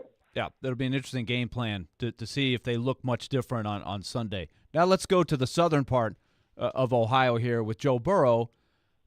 If you're a Bengals fan, you have to be concerned when you're seeing him at the end of the game really working that calf, and you can tell he's maybe not throwing the ball quite the same way. He's not sliding around in the pocket as well. Like, since he's been there, he is used to having to shuffle in the pocket, not get great protection. So how much are you seeing of that, and how concerned should the Bengals fans be? He is as slippery of a quarterback that exists in the NFL in the pocket. And so, like, look, he's never run like Lamar Jackson. He's not, they don't use him in design runs like the way Josh Allen is used. But in terms of just being slippery to get out of stuff, to create offense, I think that's one of the things about his game that nobody talks about. I mean, he doesn't just sit in the pocket and make plays. I mean, he creates a ton of offense, and he has not moved the same. And look, I think he re-injured himself on the last play of that game, which I think he's going to miss a month. Like I'm not reporting this, but I think he's missing a month of football. Wow. And then the other thing that I think has happened is, and whether it's people are saying like, hey, let's see if he's right, is they have not come after him. They've basically said, look, we're going to rush 3 and 4. This is what Baltimore did this last weekend. We're going to rush 3 and 4, and we're playing coverage. And we are not going to get up and challenge and play man-to-man against 3 good receivers, because chances are one of them is better than our first, second, or third corner. And so by doing that, it's kept him in the pocket, and they don't have a great offensive line. And so when you're getting home with 3 and 4 and you can play coverage, now you're not giving up the big plays, and you don't have a quarterback that's able to escape. Wow, this could be an interesting opportunity for the Titans if they're still dealing with this, either him not being available or compromised again. They play the Bengals in 2 weeks. I mean, that's a game everybody's talking like, well, I don't know if they can beat the Bengals, but you see how things can change. Here's the deal. He pretty much was like, he was not hampered necessarily from, like, he's not limping around. The last offensive play for Cincinnati, I think it grabs him again. I think he redoes it. Immediately limps off the field, immediately goes over, and he's got the Theragun on his calf. He never comes back out. And then as he's walking off the field after the game, he says something about his mom's fire truck, and he limps to the other side of the field, okay? Like, he was hurt. And so I just think that and then the way he addressed it after the game, I think he's going to miss a lot of time. Well, that will not be good for the Bengals, considering their division and how tough it is. They need everybody on board right now. If they don't have their quarterback, it's going to be very difficult for them to win.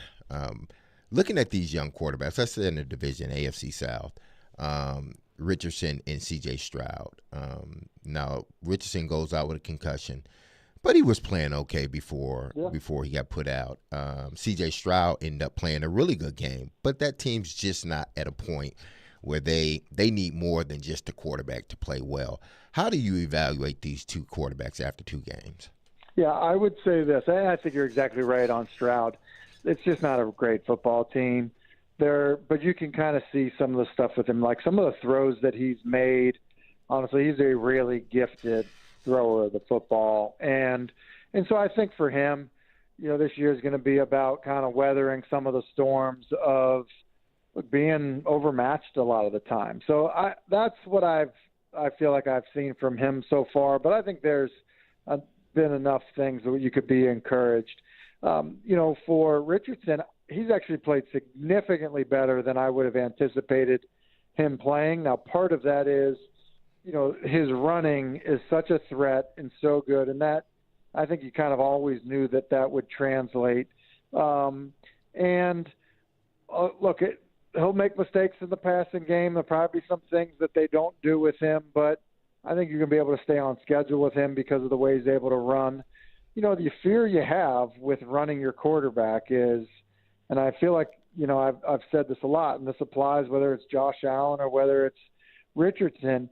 I do think it's hard to be somebody that runs the football a lot and be a really accurate passer. It's just hard. I mean, it's like asking you to run a go route, a post route, run a corner route and then come back and we're going to throw you a screen. Like, be a great, runner with the ball in your hands. It's like, well, it's hard now.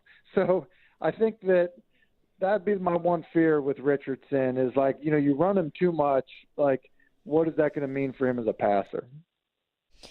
Tim Hasselbeck is with us, ESPN NFL analyst. Tim, we picked the games, we picked the divisions, we picked our Super Bowl favorites at the beginning of the season, and D-Mase picked Miami to win the Super Bowl. And I thought he was crazy. I thought that he bonked his head coming into the station that day. It's looking like that's not a bad pick. And I know we're only 2 weeks in. I know that crazy things happen in the National Football League.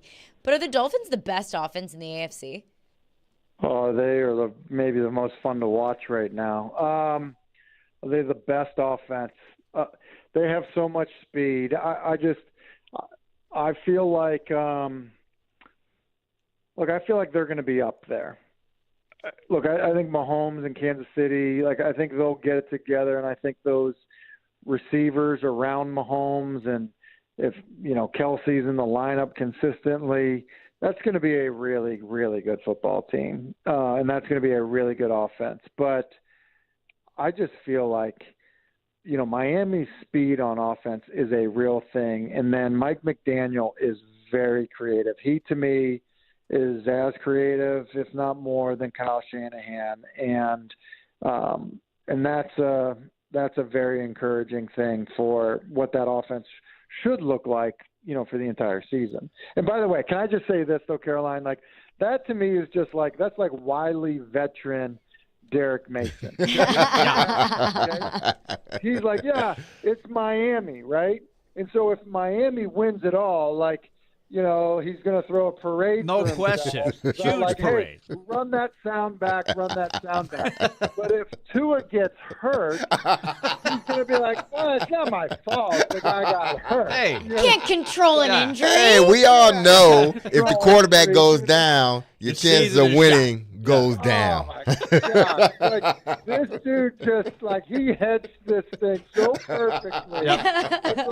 It's like, I'm in my 15th year kind of call right now. Yeah, it's a Wiley vet move, no question. Tim, I want to ask you one more about the Chargers, because the national narrative, if you flip on a national podcast, you flip on ESPN, NFL Network, it's much less about, hey, Titans, big win, had to have it. It's much more shaded towards, the Chargers are 0-2. They did it again. They keep losing the close games. What is the deal over there? We had a theory yesterday. It mostly goes towards Staley, right? The organization, the history. Hey, Staley's probably not. He goes for it too much, all of this stuff. But what are you seeing with Herbert? Because there's a moment in that game where they have the ball at the end of regulation.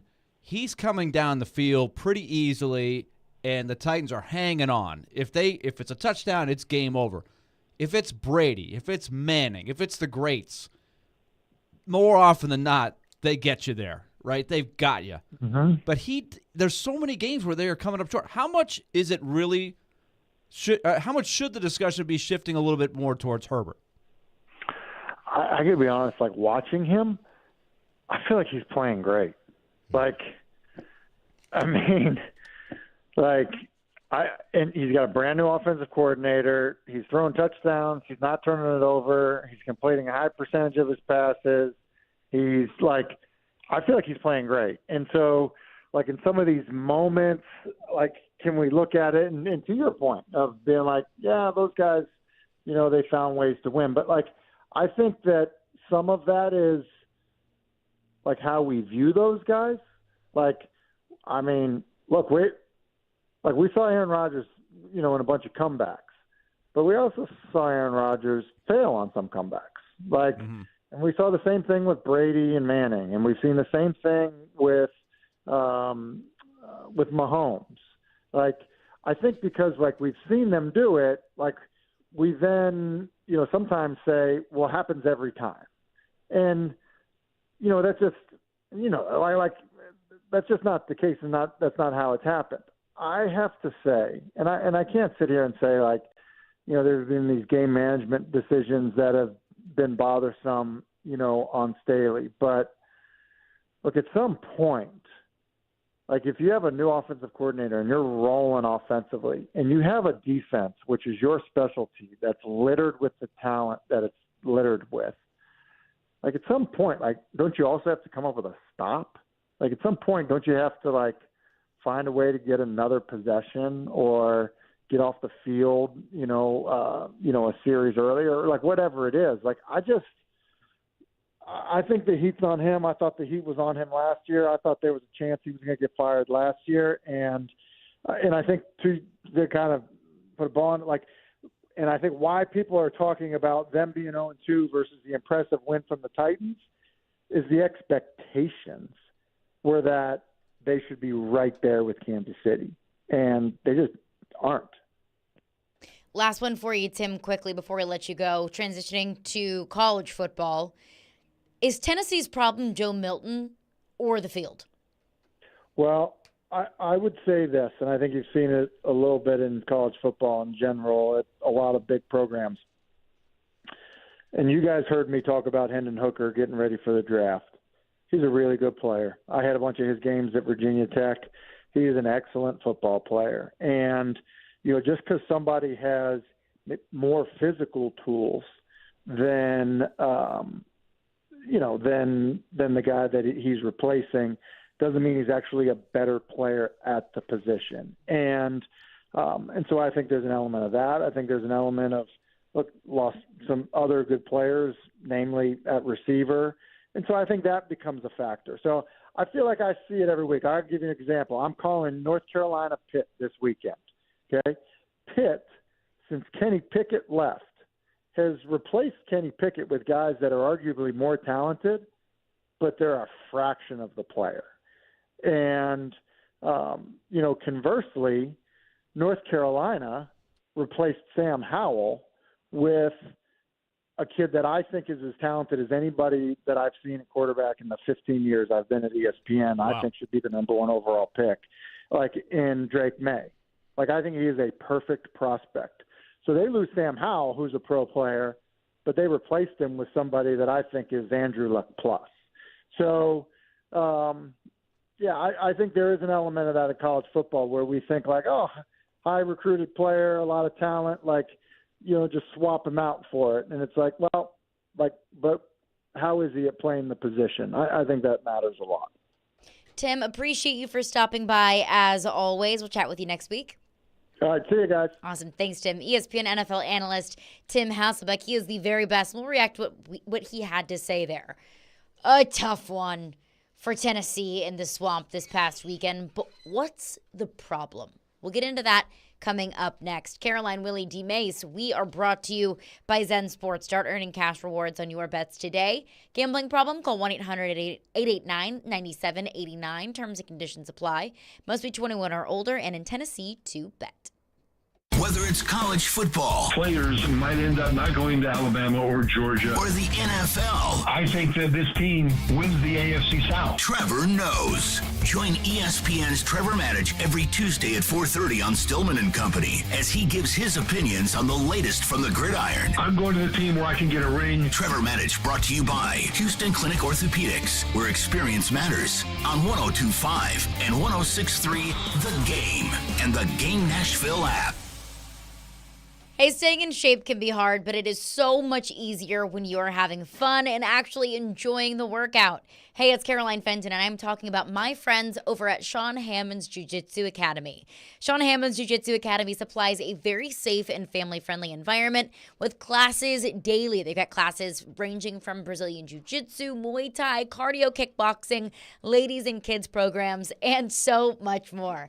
So I went to my first Muay Thai class last night, and oh my gosh, I could hardly get out of bed this morning. I was so sore, but I had the best time. And I walked into a Muay Thai class with like 6 semi-professional Muay Thaiers, and I was like, oh my gosh, what in the world did I get myself into?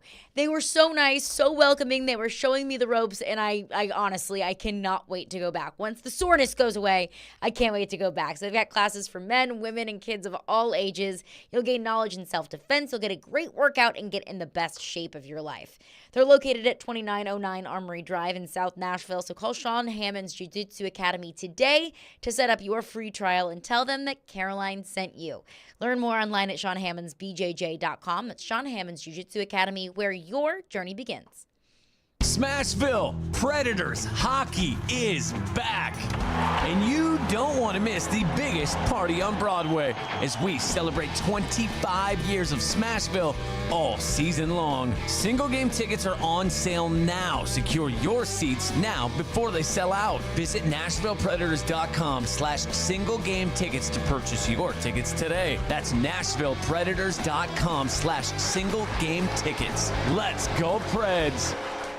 Hey folks, Joe Rexford here talking to you about PhD weight loss. I had a goal when I went to this program, losing 38 pounds, got down 39, then went past the 40 mark, but I'm in maintenance now, and maintenance is a fantastic plan as well. Keeping the weight off, losing the weight, no pills, no gimmicks, no other suppressants. This was a fantastic plan with a weekly coach call with my coach Rachel. You understand what is going on with your body in this process.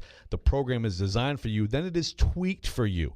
It is a plateau busting program. And if you've tried to lose weight on other programs, you know how it goes. You do it for a while, it might work, then you get sick of it, move on to something else. PhD weight loss does not give you that experience. You are going to stick with it. It's easy to stick with it, and then you're going to keep the weight off. You're going to know this is simple and easy. Again, you have a coach, and there's a guarantee. If you don't get within 5 pounds of your target weight at the end of your program, PhD will continue to coach you for free until you do. Join me now. You won't regret it. Visit myphdweightloss.com. Meet Bruce. Hey there. He's a busy soccer dad who's trying hard to learn the game. Go for the end zone. Whoops. Luckily, other things come easy, like banking with Chase. On a tip from his banker, he set up AutoSave in the Chase mobile app. So what are you saving for, Bruce? Father-daughter soccer camp. Smart bankers, convenient tools, one bank with the power of both. Visit chase.com/checking. Chase, make more of what's yours. AutoSave requires a Chase checking and savings account. Chase mobile app is available for select mobile devices. Message and data rates may apply. JP Morgan Chase Bank, N.A. member FDIC. Nashville Sounds Baseball lives on 94.9 The Fan. Catch every pitch. Swing and a miss, strike three. Every hit. That's a base hit. Every run. Looking up, it's gone. On your home for Sounds Baseball. 94.9 The Fan and The Fan app. Hey Nashville, this is Gary Bettman. You're listening to Nashville's best sports talk, ESPN 102.5 The Game. Anything that you can do in practice to help kind of prevent those self-inflicted wounds, especially the penalties, or is it kind of just a reset, refocus, and a focus on the discipline? Well, I do think you can't let one play affect another. That certainly happened during the course of the first half in particular. The communication things just, it can't transpire that way, and you know, that's us coaches being better, it's players being better, it's better up front, and at the end of the day, we got to find a solution to it. And you know, I told the players this today too. It's not the big things, and those are big things, don't get me wrong, but it's the subtle details in everything that we're doing. And you know, everybody can't take their turn of being off, and we got to become a unit that plays 11 together all of the time, defensively too, in particular in the first half. But we're fully capable. We need to take a step forward quickly. Oh, it was a tough one for Vols fans on Saturday night. Vols fall to the Florida Gators 29-16 in the Swamp. And look, I've said I don't believe in teams or players just not being able to win in certain places or beat certain coaches. Because I thought, yeah, Tennessee hasn't won in the Swamp in the last 20 years, but Tennessee's also stunk the last 20 years. So I think it's less about the Swamp and more about how bad Tennessee was and how good Florida's been in the last 20 years. But maybe it's true, because that is a Florida team that's been unimpressive going into that game. I mean, they got their butts handed to them by Utah's third-string quarterback. In front of everybody. In Everybody front of watched it. Yeah. Everyone. And although Tennessee hasn't looked amazing, incredible, fantastic the first 2 weeks, I thought that's a Tennessee team that should go into Florida, a down team that I picked to go 5-7 and beat them. Don't care if it's in the Swamp, don't care if it's in Neyland, you should beat that team. Tennessee beat themselves. And now I want to know, Tennessee fans, I want to know what you think the problem is. Because I know, and I watched the game with several Tennessee alum, diehard Tennessee fans, and it was, Joe Milton sucks, and we got to get rid of Joe Milton this, Joe Milton that. Here's my thought on it, and I want to hear Tennessee fans' thoughts on it. Was Joe Milton perfect? Absolutely not. No, he was not. But I think Joe Milton is going to get more blame than he deserves for that loss on Saturday night. Because Tennessee committed 10 penalties. Five false start penalties. That's not Joe Milton's fault. Receivers were dropping balls. Did Joe Milton overthrow receivers? Yep, absolutely, he did. And he's going to do that. He's going to continue to do that. When you air the ball out 75 yards, you're going to overthrow receivers once in a while. Did he throw an interception? Yep, yes, he did. But I thought coaching was part of that. At the end of the game, Florida, it was at 4th and 1. They lined up to get Tennessee offsides. And Tennessee fell for it. They got the offsides call. The oldest trick in the book, as Kurt said. Trick in the book, and Florida got closer into field goal range. So Tennessee, I mean, yes, Joe Milton was not great. He was not perfect, and I think it's very obvious that he is not Hendon Hooker. Joe Milton was not the lone person or thing on that Tennessee sideline Saturday night that is culpable for that loss. It was an unacceptable loss. D-Mase, I had a friend of mine years ago, Johnny Herbert, grew up in Nashville, a Vanderbilt fan, ended up going to school in Tennessee. It does happen in this state some, right? Especially in this city. But he used the term the misery index, and I see this pop up. Like, I feel like Johnny should get some credit for this because I see some people's headings on things, and they have the misery index. But I don't know whose misery index was higher after play on Saturday night. Tennessee fans or Vanderbilt fans. We're going to hit the Vanderbilt part of this next hour. Of course. That was a total, head scratcher. What the heck happened? But here's what I think is going on with Tennessee. And this is just me from what I said. I want to hear from some Tennessee fans, 737-1025. But this is the double-edged sword of that offense, D-Mase. When you want to get after people and you overwhelm them with the tempo and oh my gosh, how do we got to get back in here they come again. Here's the next play. It's harder to do it on the road. And the positive of it is when it's clicking and it's humming, no matter where you are, you got the defense on their heels. You got the entire team. You got the entire stadium on its heels. They don't know what's hit them. But if you're not humming, and that's the issue right now, the false starts, the tempo, they're not able, for whatever reason, to hit the same tempo. They've had to slow it down. Even in the second half, they decided, look, we got to just go a little bit more normal here because we can't execute it. If we're trying to go too fast, we're screwing everything up. So we got to go more conventional. But you saw what happened in the second quarter. When they're still trying to do it, you can snowball negatively just as easily as you can snowball on a positive way. So last year when you had this flow, this tempo, and a quarterback that really understood it and was super efficient, you could overwhelm teams with the tempo. Now it's working opposite. So you saw what happened in the Swamp. It snowballed. In about a 15, 20-minute period of real time, it got away from them, right? So that's, to me, what's going to be the issue going forward with the Heupel offense. We talked about it. As the league gets used to it a little bit more, is it going to be tougher to do the same things? So now he's got a quarterback who's not quite as good at running that stuff as fast as the guy before him, and you've got a league that's catching up and saying, okay, we've had 2 years now to look at this. When we see it again, here's how we're going to defend it. So I think those are the things going on. It's too simple to say it's just Joe Milton. Yeah, but yet and still, because this team is still averaging over 30 points a game. Their defense has gotten better. I think their defense is only giving up 18 points a game. They got 12 sacks. So it seems as if the defense has gotten better, but the offense has regressed just a little bit. Even the defense struggled against Florida. Yeah, even the defense struggled. But I think the problem here is Heupel's offense is going to score points. That's just the way it is in college football. Although because of they what end up they with can 16 do. on Saturday. That's But here's the difference. In running his offense, and you mentioned it, Willie, but in running his offense, you got to have somebody that can run it, that can seriously run it. Knows the checks, knows the tempo, knows the open receivers, can hit them down the field. Hendon Hooker was great at that last year. It seemed like flawless at times with Hendon Hooker. And when he wasn't in the game, you saw, even though they were scoring points last year, when he got hurt, you saw a step back in that offense. It still didn't flow the way it did with Hendon Hooker. Fast forward to this season. They're 2-1. They're still averaging over 30 points. Yes, they lose to Florida and don't score 30 points.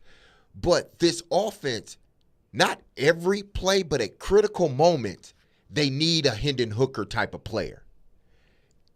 A good quarterback or average quarterback can run this offense. Like, if you just run it. An average guy can run this offense.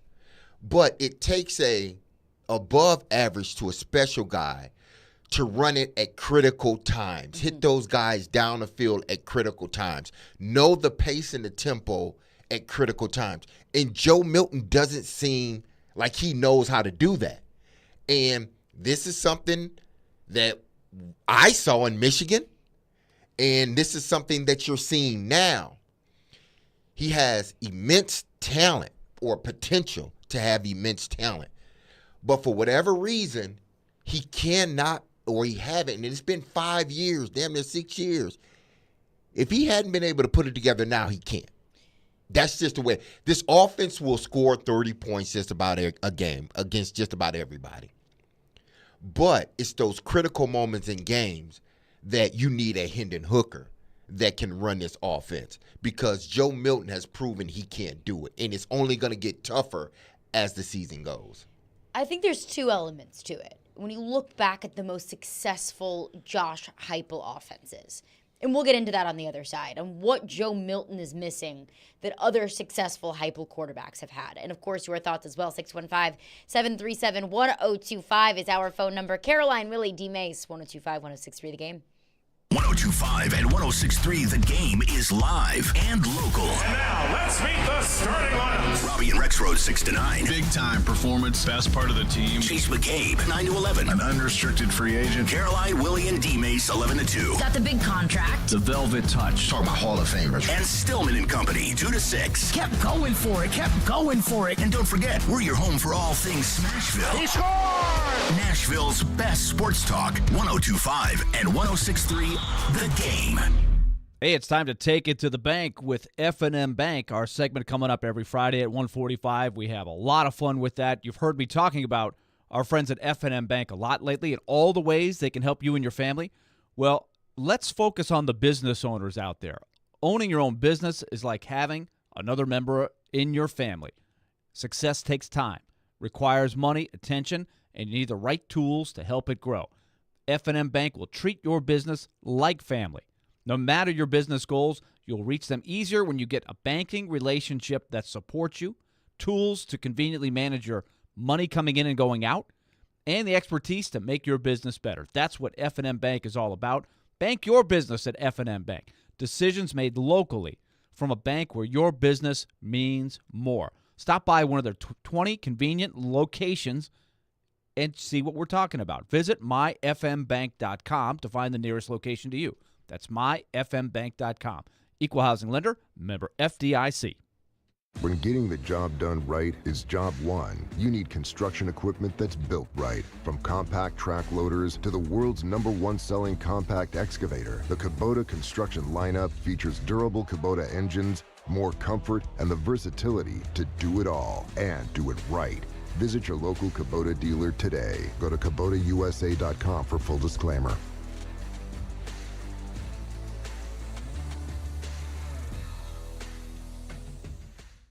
Hey, Tennessee, when you bet on Zen Sports, the new sportsbook in town, you get the best reward possible. Cold, hard cash. You bet with your own money, so why accept anything less from your rewards program? With Zen Sports, you earn cash on your bets, cash on your referrals bets, and a welcome bonus in, you guessed it, cash. So stop settling for Vegas rewards when we're in Tennessee. Cash in your old sportsbook for Zen Sports. Your wallet will thank you later. Zen Sports. Betting just got better. Gambling problem? Call 1-800-889-9789. Terms and conditions apply. Must be 21 and up and in Tennessee to bet. The two most sought-after, most prestigious names in bridal jewelry come together for one epic event this weekend at Genesis Diamonds. Tacori and Viraggio, the world's premier designers, are showing off their entire collections. All the latest designs, many showcased for the first time ever, with up to $5,000 in savings. Everyone loves Tacori, meticulously crafted by master artisans in their California design studio. Discover the hidden details and exceptional quality that sets Tacori apart. There's always more than meets the eye with Tacori. Come explore the entire Tacori collection, including all new Tacori fine jewelry, earrings, bracelets, eternity bands, pendants, and more. If you're engagement ring shopping, this is a once-a-year event you can't miss. Other jewelers aren't even allowed to carry these iconic American-made brands. Also for this event, Genesis is showcasing an expanded selection of GIA-certified diamonds in all shapes and sizes. Come join us and take advantage of special incentives, zero-interest financing, and as much as $5,000 in savings. This Friday through Sunday, only at Genesis Diamonds, Green Hills and Cool Springs.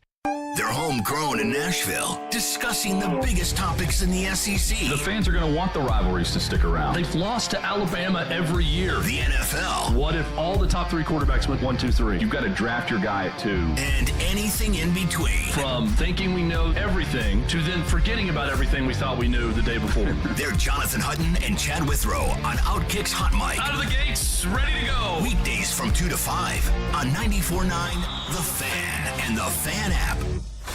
Having some fun in the midday. Yeah, that's awesome. This is Caroline, Willy, and D-Mase on 102.5 and 106.3 The Game and the Game Nashville app. If you'll let it, this game can teach you a lot about life. And it's hard. It challenges everything in you. And anything that's significant that you accomplish in life is going to be a challenge. It's going to be hard. And I think for that to be rewarding, there's got to be some difficulty. There's got to be adversity. There's got to be days you wake up and you question yourself to some degree, right? And that's important that you surround yourself with really good people. There you go. That was Florida head coach Billy Napier after their win in the Swamp against Tennessee. And the streak continues. Tennessee has lost the last, 20-something years in Florida. But look, we've been breaking down Joe Milton because I know, because I was watching the game with Tennessee fans. And they all said, Joe Milton sucks, get him out of there. And I understand the frustration. Because when you go from a quarterback that's been the best quarterback for your university since Peyton Manning, and then now you get into a quarterback who's just frankly not that guy, it's difficult. It's tough. My alma mater went through it. Everyone's alma mater has gone through it. When you go from the guy to not the guy, it's a tough transition. But I think that there's two key things. First of all, the play calling. And now the play calling could be a subset of the trust within Joe Milton. But it is so many screens and so many handoffs to the running back. I don't know how many games in the SEC you're going to win by pitching, 4, 5, 6-yard screen passes and handing it off to the running back. Albeit Tennessee has great running backs. The second thing I think is what Joe Milton doesn't have, that Mackenzie Milton had at UCF with Josh Heupel, that Hendon Hooker had at Tennessee last year with Josh Heupel. All of the most successful Josh Heupel offenses, I'll even throw Drew Lock in there at Missouri. Those were all mobile quarterbacks that could throw off-platform. Joe Milton in his entire career has not thrown an off-platform touchdown pass. Joe Milton, that's just not his thing. It's not his game. He's not an incredibly mobile quarterback, but he can drop back and launch it 100 yards downfield. So I do wonder how much of an aspect that is within the trust that this coaching staff has in Joe Milton and to his ability to extend plays and his ability to create something maybe out of nothing. Because Hendon Hooker could roll out and, just Houdini throw something downfield, whereas Joe Milton is just not that part of his game. Mm-hmm. So, D-Mase, let me throw it at you this way. Heupel's got his offense, right? He's, like Caroline saying, he's been running this at UCF. This is how he rolls, right? It's supposed to be warp speed. It's supposed to be how much is on Heupel now to adapt to Joe Milton's strengths and maybe not do what he kind of wants to do, or how much of it is on Milton to say, look, I got to get better at running this offense? I think that's a tricky question here. Yeah, it is. Because he is struggling to do the things that they did last year at the speed that they did them. Yeah, I think both guys have to adjust to the game. As a coordinator, head coach, you got to adjust to the players that you have on the field. You can't run something and you don't have the players that can execute it. That's what I'm seeing a little bit. You got to sort of taper it down a little bit. And then Joe Milton, he has to, whatever the offense is tapered down, you got to perfect it. You have to. You have to be able to do some of these things that the offense requires you to do. You can't just, because ultimately you're hampering everybody because you're not able to do some of the things, half the things that we want to do. Now, we can shrink the offense, and that may hurt us. But if shrinking the offense means the quarterback is getting a better grasp, then okay, you figure over time the offense will catch back up, or But if we shrink the offense and we're not getting better as an offense, then I got to change quarterbacks. So right now I think it's incumbent for the head coach to change a little bit of what he's doing, and then Joe Milton has to make sure that whatever the the offensive coordinator / head coach changes, he has to be able to do that with perfection. Mm-hmm. If you can't do it with perfection, I got to get you out here because I've already sort of hampered the offense by taking out, say, 15 or 20% of it just so you can be a better quarterback. And if you still can't be a better quarterback, I need to replace you and open the offense up again. The only problem with that is they got a freshman quarterback. They've got a freshman quarterback, and I don't know how much they trust him over Joe Milton. But Ed is in Lebanon, has a thought on Tennessee's loss. What's up, Ed? Ed. I was glad that I turned it on and you were talking Vols football because I've been seething for 2 days. I've been taking heat. I've been taking heat from people that aren't even Florida fans, man. That's how embarrassing that game was. But I actually called up to UT and asked to talk to Josh Heupel because I was so upset. Okay, so how did that work? Did you get through? I'm gonna tell you what, man. It is hard to get that dude's number. Okay, but you called the office. What did they tell you? They said that they would give him a message, and I said, well, does he have an answer machine? Because I'd like to give it myself. And they said, well, we'll put you in it. And sure enough. So you got a voicemail. Yes. Okay, so what did you put on the voicemail? Is this going to solve the problem here? All right, I'm going to tell you exactly what I put on there. Okay. I said, Coach, the name of your team is Tennessee Vols. It's not Knoxville Vols, and I just want you to know that performance Saturday night embarrassed everybody in the state of Tennessee. You guys look lost. It's obvious you need to do something at quarterback, and don't blame your defense when you left them out on the field for most of the game. They only gave up 29 points. They should have gave up 45.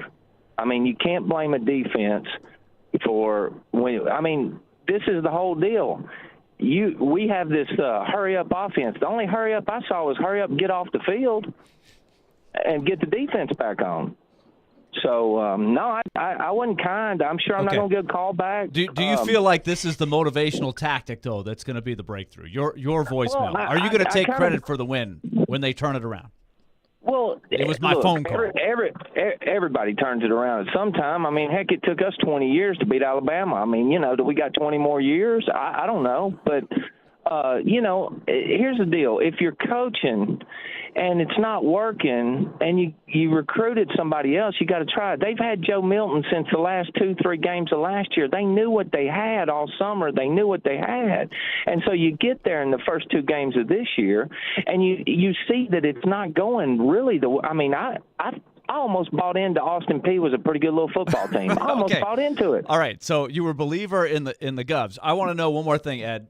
Did you call after the Alabama win last year to congratulate Coach Heupel? Did you leave a voicemail? No, that's his job. That's what he can pay millions of dollars. Fair point, Ed. Mm-hmm. Ed, do you want Nico? I mean, at this point, we have to. I mean, I'll be honest with you. They blew. Now, there's no way they're beating Alabama and Georgia, so there's no way they're going to the Final Four. Can't we replace 5 players? I mean, how can we just lay an egg. But I'm going to tell you, you look back at that South Carolina game last year, and you look at Josh Heupel's face in both those games. Deer in the headlights, didn't know what to do. Yeah, thank you for your call, Ed. I appreciate it. Thank you for your call, Ed. Yep.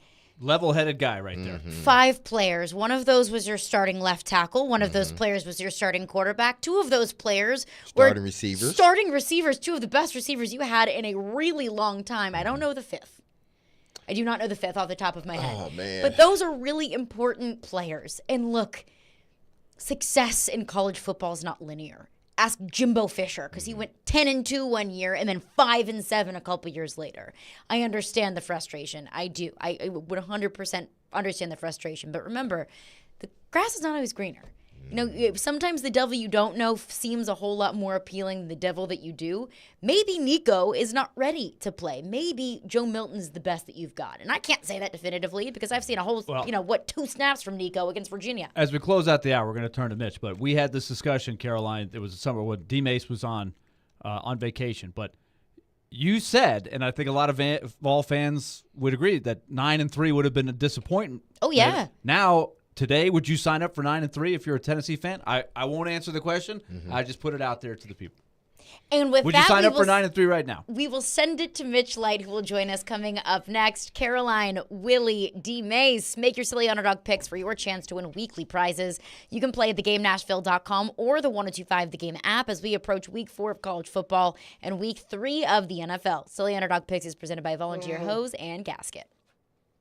ElectronicExpress.com. We make it happen. It's Raymond and Austin. We're back on All-Star Sports Radio. Celebrating their 30th year, our sportsbook and casino sponsor, BetUS.com, is going big. That's right, Austin. Sports bettors can win a new truck, get the industry's biggest 125% sign-up bonus, and even get up to 30 risk-free bets. Touchdown. BetUS also has a 150% casino sign-up bonus. Blackjack, now you're talking, Austin. They also have live dealers and live betting on sports, including racetrack. Get started today at BetUS.com, where the game begins.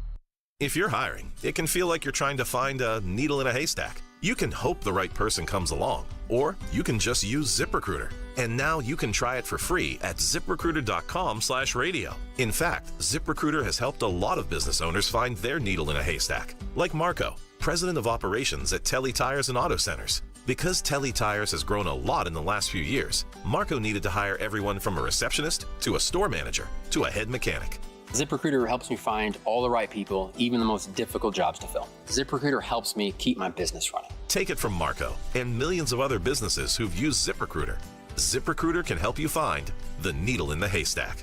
See why 4 out of 5 employers who post a job on ZipRecruiter get a quality candidate within the first day. And right now, you can try ZipRecruiter for free. That's right, free at ZipRecruiter.com/radio. That's ZipRecruiter.com/RADIO. ZipRecruiter.com/radio. ZipRecruiter, the smartest way to hire. Now, your Game Center update. This Game Center update is delivered by Black Tie Moving. This is Nick Frazier with your Game Center update. Outkick's Jonathan Hutton joined the Chase and Big Joe show yesterday and shared his thoughts about Treylon Burks having to be the guy going forward in the Titans' passing offense. I'm with you, though, on Burks. He's got to be one of the guys. Not when I say the, it's in all caps, the guys.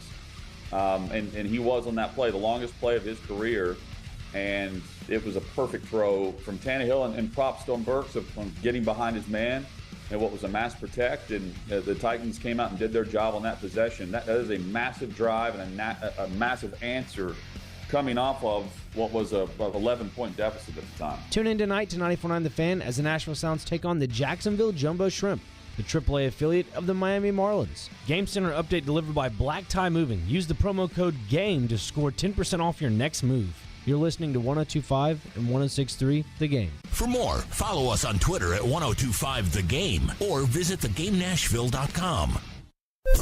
Live from the Hiller Plumbing, Heating, Cooling, and Electrical Studios. WPRT FM Pegram, WPUC HD2 Laverne. Ross Chastain will be first to finish in the Ally 500 at Nashville Super Speedway. Nashville's exclusive home for NASCAR. 1025 and 1. Covering your teams and the news of the day. Ladies and gentlemen, This is Caroline, Willy, and D-Mace. Who is pleasant to listen to. With Caroline Fenton, Willie Donick, and former NFL wide receiver Derek Mason. You are hands down my favorite radio personality of all time. On 102.5 and 106.3 The Game and the Game Nashville app. With no further ado, Caroline, Willy, D-Mase, 102.5, 106.3 The Game and the Game Nashville app. We are live from the Hiller Plumbing, Heating, Cooling, and Electrical Game Studios, and we are streaming live on Twitch, Twitter, YouTube, and Facebook Live every single day. Our video streaming is brought to you by Superbook. Download their app today and use promo code THEGAME.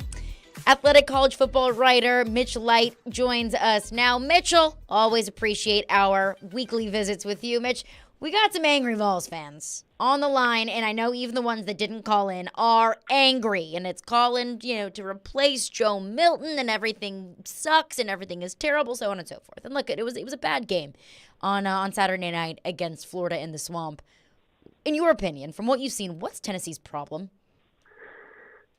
They're not last year's team, and they got spoiled. And, obviously that's the goal. Once you reach a certain height, offensively, defensively, as a team, it's natural for a fan base to hope that you reach those heights every year. And, the way Tennessee was ascending and the way Florida was seemingly descending, that's not what anybody expected. And, there's a lot of reasons for that.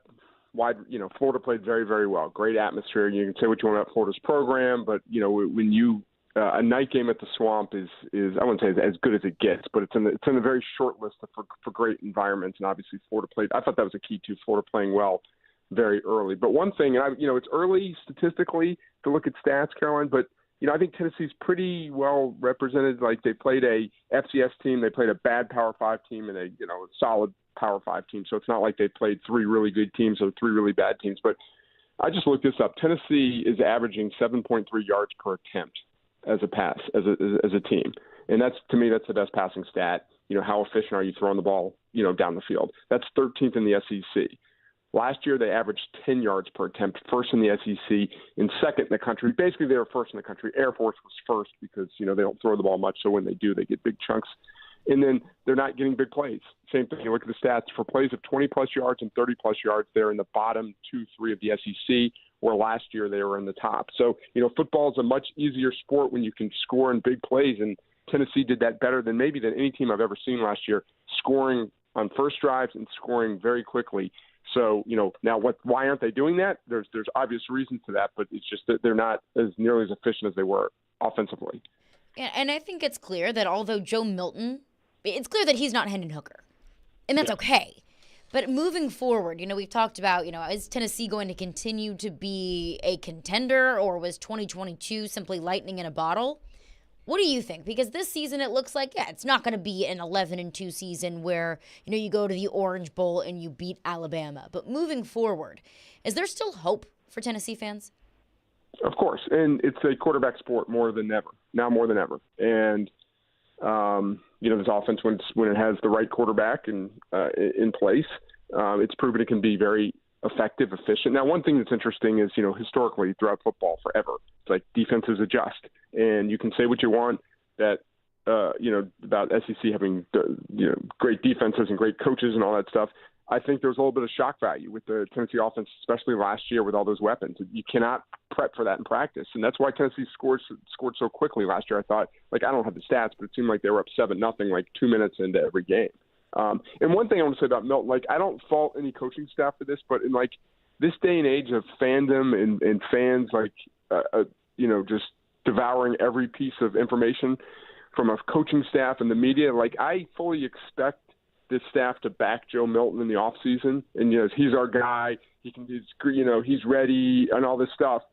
But some of that can backfire because fans expect no drop-off at all. And then when the season starts, there's a drop-off. You're like, what's the deal? You told us all offseason that this is Joe Milton's team and he's ready to do all this. So it's kind of it's a game that coaching staffs have to play kind of in this day and age. But, again, I don't fault Tennessee for doing that.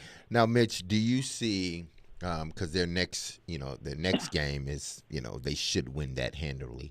But then after that, they got South Carolina, A&M, a bye, and then Alabama. If they can't win at least one of these games before the Alabama game, Do you see a possible quarterback change, or do you think they don't want to even throw the freshman in there against Alabama?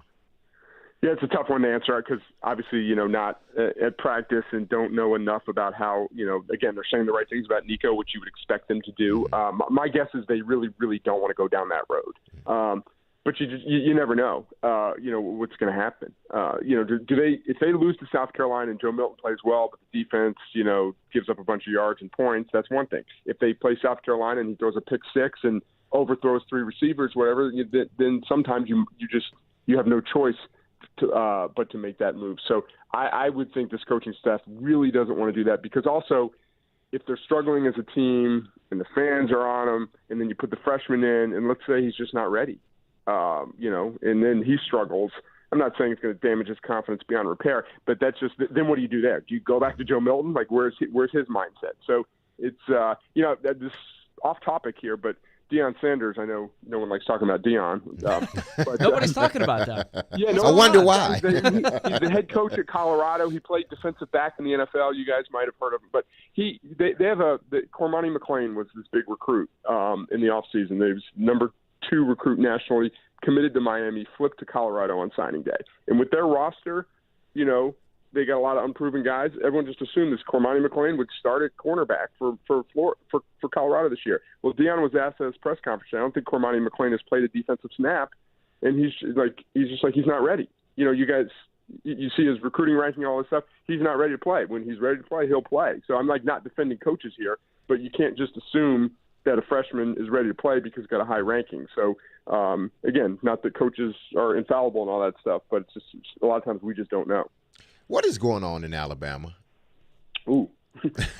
I mean, this whole quarterback situation. I mean, I don't think Saban has ever, since I've followed Alabama, since Saban's been there, I don't think he's ever been in a position like this where he hasn't had a quarterback. Period.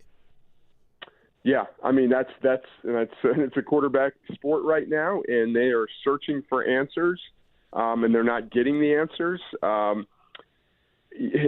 it's just the bizarre. This isn't a rookie head coach or a guy that has a history of flipping quarterbacks, so that's why it's so surprising that it's and even if you saw his press conference, announcing that Milroe was going to be the starter going forward yesterday, it wasn't exactly the most ringing endorsement or had the most confidence, And I'm not comparing the teams by any stretch, so don't take this out of context, but Willy will remember this. It feels like sort of Derek Mason's first year at Vanderbilt when he had, I think they ended up starting 4 quarterbacks, kept switching him. There was no rhyme or reason, and I'm sure it did not do great things for the locker room. So that's another thing we have to look at Alabama. What's the locker room think? Are they a Milroe? Do the guys want Milroe to play? Do they want Buckner to play?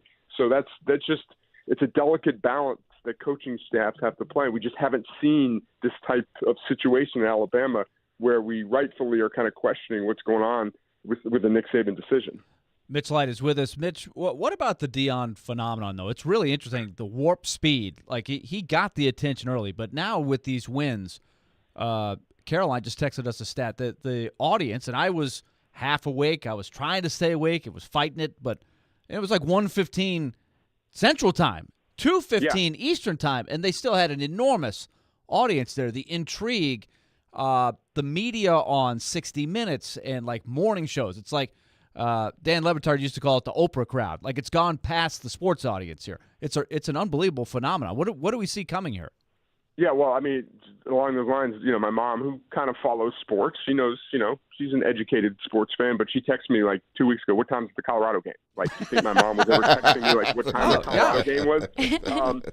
So it really is something that I don't say we've never seen, but I think we've never seen this in college football, how it transcends not just the hardcore fan, the casual fan. And hey, I work for a company. We sell subscriptions. We monitor things by how many people click, how many people subscribe to certain stories. There's a reason we write about Deion a lot. Now, we pride ourselves on being smart on it and have, but you look at the Athletics website, I guarantee you there's been more stories on Deion/Colorado in the past month than, Athletics only been around for 6-7 years, but clearly in the 7 years before that combined, there's a huge appetite for it. And I'm a sports fan, not just a college football fan. It's a fascinating subject, and no one expected them to be this good. Now, this good needs an asterisk. You know, the first game they won at TCU, that's impressive. TCU's been good since. Nebraska's not a very good team. Keep in mind, Colorado State got blown out at home in its opener to Washington State. So could they be in for a quote-unquote rude awakening this week at Oregon? Maybe, maybe not, but they've already exceeded expectations. We did a story where our writers talked to some like staffers in the Pac-12 anonymously before the season, and it wasn't like a hit job on Deion and Colorado, but they're just like, this team's going to win 3 games. They're not good in the offensive line. They're not good in the defensive line, blah, blah. We haven't seen Shador against big-time competition. So, hey, I'm all for it. I think it's a great story, and, you know, I'll be – you know, I'm with you guys. I tuned in until 1:30 Saturday night, Sunday morning to watch the game. It's pretty amazing.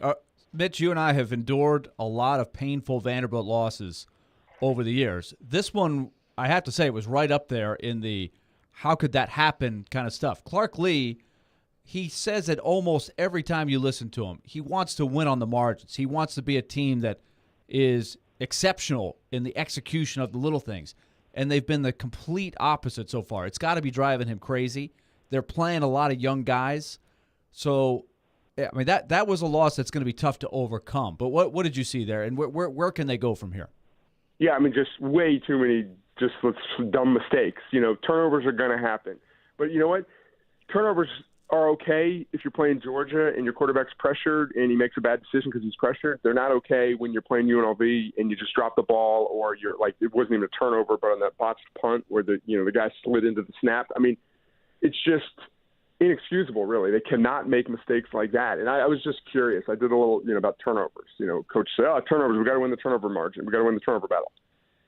Listen to the stat. The last 13 years, from 2010 on, Vanderbilt has had a positive turnover margin 4 times, went to a bowl game all 4 times. Even turnover margin twice, 5 and 7 last year, close to a bowl, and then a bowl game. Negative turnover margin 7 times, no bowl games. There you go. How important is it to win the turnover? If you're Vanderbilt and you have a positive turnover battle, you're probably going to the postseason. If you don't, you don't. They are last in the – now, they played one more game, but they have the most turnovers in the SEC, like almost the most in the country there. It's just they're not good enough to overcome that against the teams they're playing in non-conference. If they continue to play that sloppy brand of football, it's going to be really ugly when they play some of these better teams in the SEC. Mitch, appreciate you as always. We'll chat with you next week. Sounds good. Awesome. Talk to you guys later. Thanks, Mitch. Mitch Light, he covers college football for The Athletic and does a great job doing it. Hey, Caroline, Willy, and D-Mase is brought to you by Zen Sports. Start earning cash rewards on your bets today. Gambling problem? Call 1-800-889-9789. Terms and conditions apply. Must be 21 or older and in Tennessee to bet. We are live and local. You need to give Ron Tannehill a 2-year extension. There haven't been too many coaching changes for the Predators. And your source for Nashville sports. I think that's what the Titans need. Players who can score. We are Nashville's best sports talk. 102.5 and 106.3 The Game and the Game Nashville app. Happy Tuesday, people. Man, listen up, because I'm talking to you, and I need to tell you about Cool Springs MD. Over the years, more men have started to seek help for hormone deficiencies and imbalances, and Dr. Jeffrey Lodge and his wife Daphne, along with that experienced and wonderful staff, give men the treatment required to improve their quality of life. Cool Springs MD services have already helped many men of Brentwood, Nashville, and the surrounding areas in Tennessee with improving their immune systems, energy levels, cognitive functions, and more. They are there to connect you with the medical care you require to have a healthy and enriched life. So there's no better time now to achieve a healthy lifestyle. Men, what are you waiting for? Give Dr. Jeffrey Lodge and Cool Springs MD a call today for an appointment. Here's the number, 615-486-3458, 615-486-3458, or visit our website at coolspringsmd.com. Some people put off things that need doing. Not you. Harbor Freight knows you're a today's the day kind of person. An I'm on it kind of person. A bring it kind of person. So, if you're rolling up your sleeves today and you don't want to overpay for tools, you're a Harbor Freight kind of person. Whatever you do it for less at Harbor Freight. The Nashville Oktoberfest is quickly approaching, and now's the time to get your dirndls, lederhosen, and party steins ready. From local breweries to live music and festival artisans, you can't go wrong celebrating this free family fun Germantown tradition. The Nashville Oktoberfest 2023, Thursday, October 5th through the 8th at Bicentennial Mall in Germantown. Prepare yourself for 4 days of brats, beer, live music, and competitions. VIP experience reservations are still available at thenashvilleoktoberfest.com. Prost, y'all! Finding great candidates to hire can be like, well, trying to find a needle in a haystack. Sure, you can post your job to some job board, but then all you can do is hope the right person comes along, which is why you should try ZipRecruiter for free at ziprecruiter.com/free.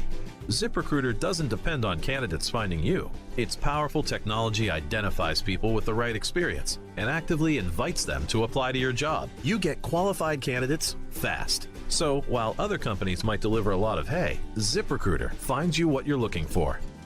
The needle in the haystack.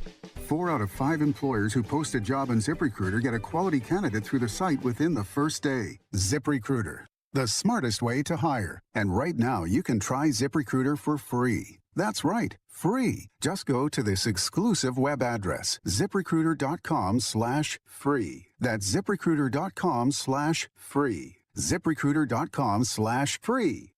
Want to see our smiling faces? You can watch us on Twitch, Twitter, YouTube, and Facebook Live. We are good to go. Presented by Superbook Sports, voted #1 sportsbook in Vegas. This is Caroline, Willy, and D-Mase on 102.5 and 106.3 The Game and the Game Nashville app.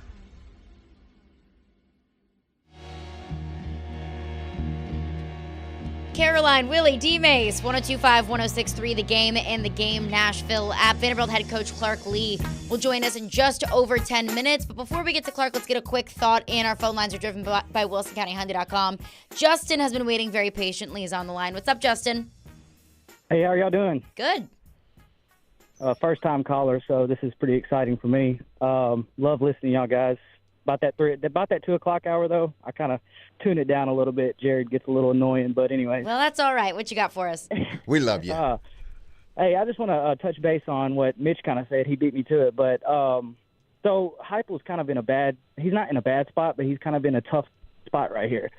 So the Tennessee fan base, we seem to get a little bit overhyped, and we seem to get a little bit impatient, and we're like the worst fan base out there, really. But I think that if he was to throw Nico in right now, and Nico was to not deliver per our standards, you got a 5-star quarterback finally in the system, and if he don't deliver, then what's next? You set him down. You got a portal here now. This guy, he might jump in the portal, then he leaves. Then now we're rebuilding at the quarterback spot. We're already going to lose key players next year, just like we did last year with Hooker and some offensive linemen and some other key players on defense.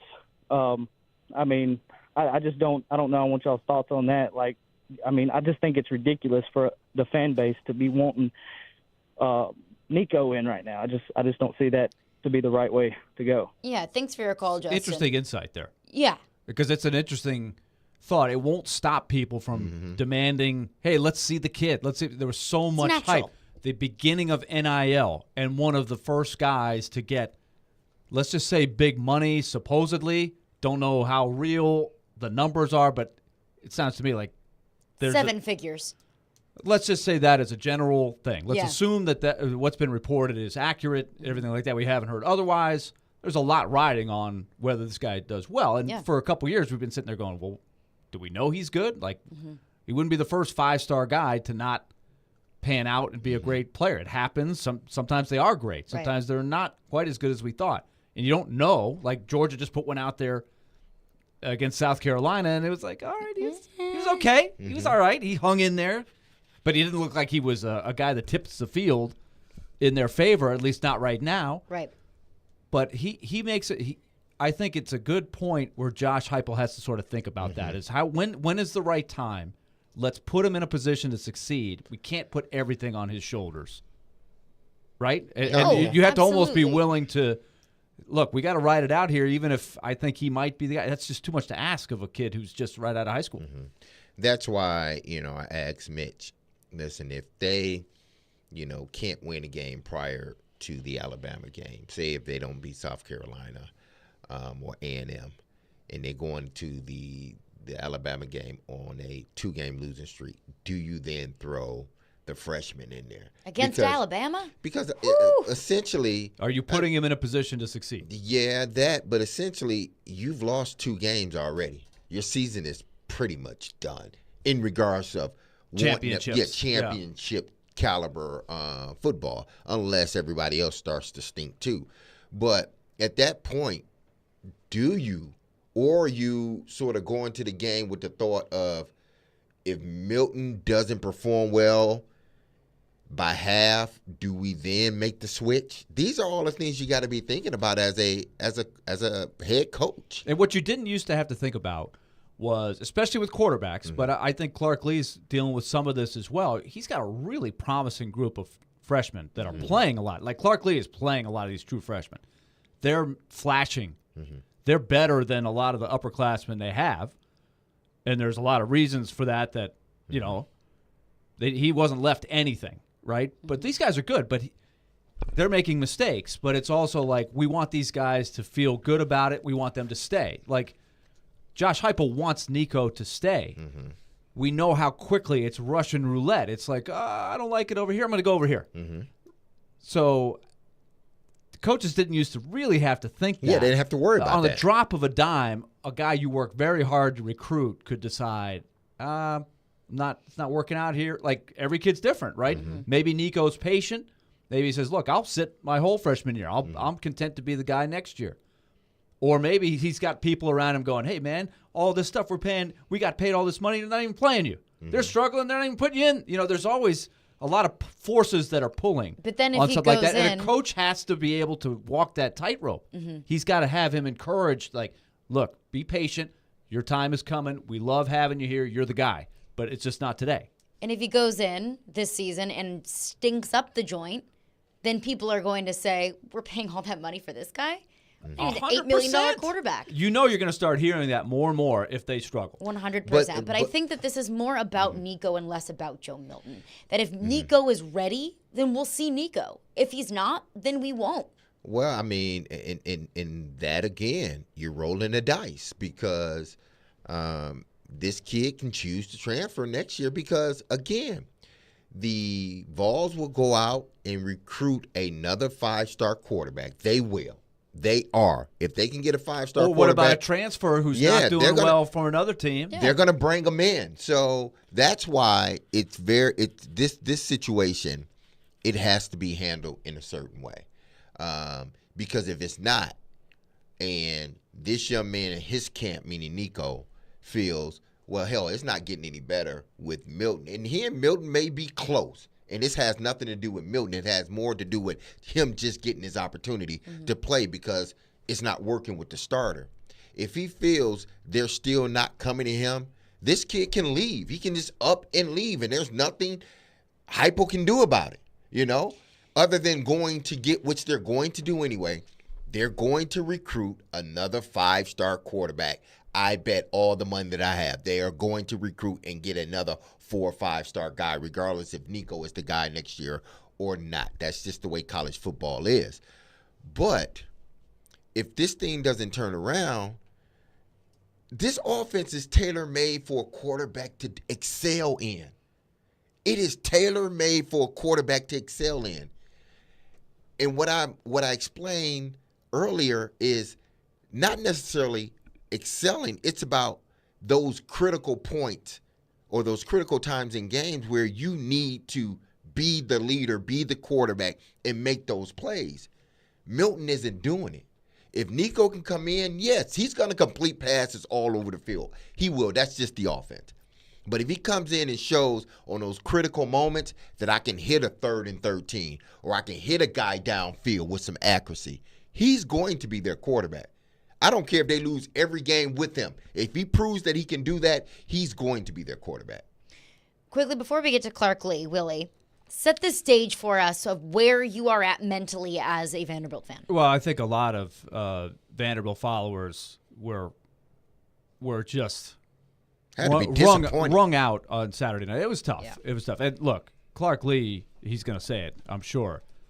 It has to drive him crazy because Clark Lee grew up in Nashville. He's seen some of the crazy losses that Vanderbilt football has had. And this was one where, as we said last week, they really needed that game. Yeah. If the formula of getting to postseason is the goal, the formula included a win at UNLV. And they didn't just lose.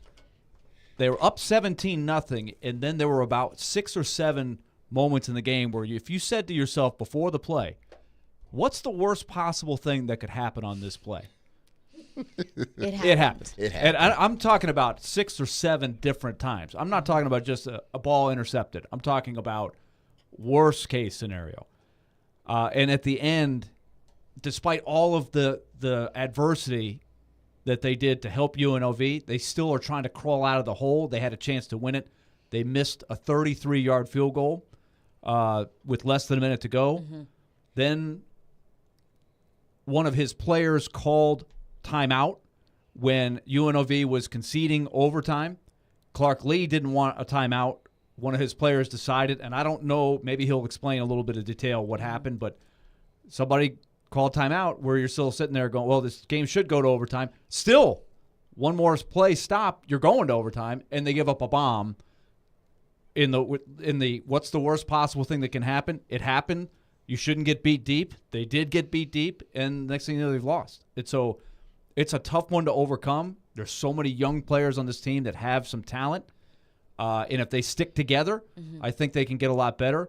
But they are beating themselves now, and that's really 4 straight weeks where they have not done the little things anywhere close to where Clark Lee wants them to have. And in a narrow loss like that, it's just so difficult to look at that and say, if just one thing that went wrong didn't, could we be looking at a 3-1 football team? But we'll chat with Clark Lee, Vanderbilt head coach, coming up next. Caroline, Willy, D-Mase, 102.5, 106.3 The Game. New home. New energy. Same Blue Raiders. 99 yards! Touchdown, Middle Tennessee!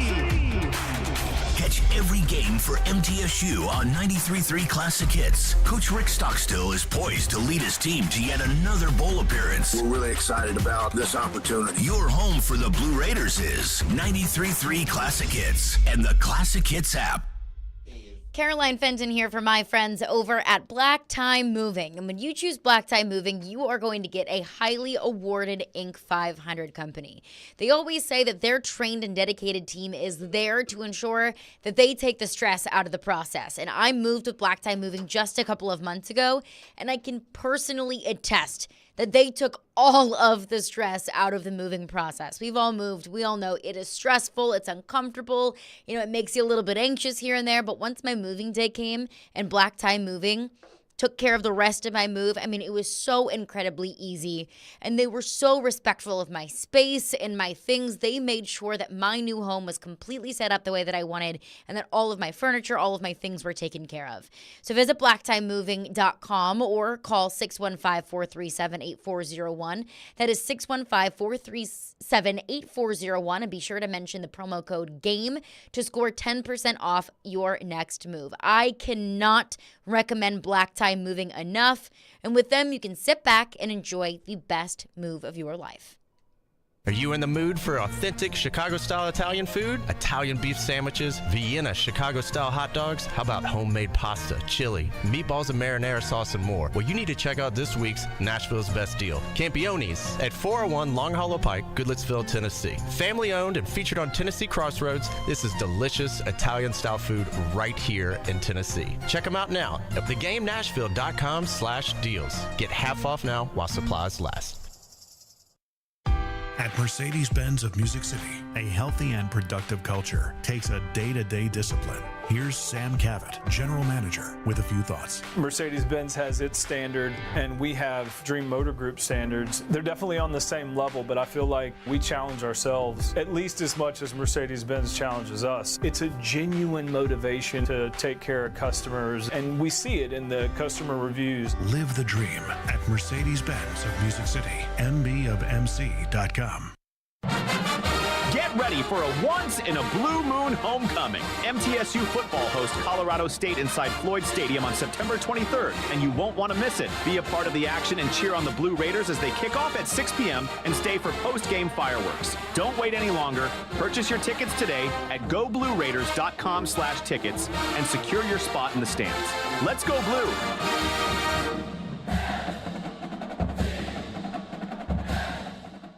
Nashville Sounds Baseball lives on 94.9 The Fan. Catch every pitch. Swing and a miss, strike three. Every hit. That's a base hit. Every run. Looking up, it's gone. On your home for Sounds Baseball. 94.9 The Fan and The Fan app. Hey, this is Jordan Rogers, and you're listening to Nashville's best sports talk, 102.5 The Game. Caroline, Willy, D-Mase, 102.5, 106.3 The Game, and The Game Nashville app. Joining us now is Vanderbilt head coach Clark Lee. Clark, appreciate you for joining us. A tough one, a tough loss on the road at UNLV. From your perspective, what went wrong? Well, yeah, I think the starting point is, you turn the ball over 4 times, 1 for a touchdown. We had a 17-0 lead. I thought we really came out of the gates well, and I was excited for the guys. It looked like they were stepping into the performance that we know that they can have. And then, the wheels kind of came off offensively and on special teams. I thought our defense battled, through the end of that half. We surrendered a touchdown run that we want to have back against an unbalanced formation where we were just out of whack, out of gaps. But other than that, I thought they were battling hard, and I still think we're working on the psyche of what it takes to win. I still think we're working on how hard it is to win games, and this goes back to what I said this summer. Our margins are razor thin. And that doesn't matter who we play. I mean, we're not good enough yet to think that we're going to show up and there's going to be a team that defers to us. We have to go make it happen. That's the challenge that I issued the team at halftime. I thought we responded and battled our way back into the game, but just didn't have enough gas at the end there to finish it off, which is unfortunate. That would have been a special way to launch into league play, but we don't get that opportunity. What we get now is the learning of and the lessons of, respecting what it takes to win and recognizing that we're 2-2 with everything out in front of us still and that we have to go play better. And you mentioned going into league play, hosting Kentucky this weekend. A few changes to the depth chart. Lennon Humphreys, Grayson Morgan, some of the younger guys in this roster getting the starting nod this weekend. What led you to that decision? Well, the depth chart's really reflective of how we started the game on Saturday, and we try to, the depth chart's now a highly scrutinized material. Some people don't have one, some people keep it updated like we do. So we wanted it to reflect the way we played this past weekend. Obviously, this time of year for us, and we're hitting this middle third of the season. Yeah. We want to make sure we're, showing where we have injury, where guys have stepped up, and kind of keeping it up to date that way. We're talking with Vanderbilt's head football coach, Clark Lee. Now, Coach, with the way this offense has been playing, I mean, they've put up, yardage and point. So what has been the point of emphasis this week for this offense? Because even though they've made some awesome plays and they played really well at times, they also have, played poorly at times. So what has been the point of emphasis for this offense? Yeah. It starts with ball security and better decisions with the ball.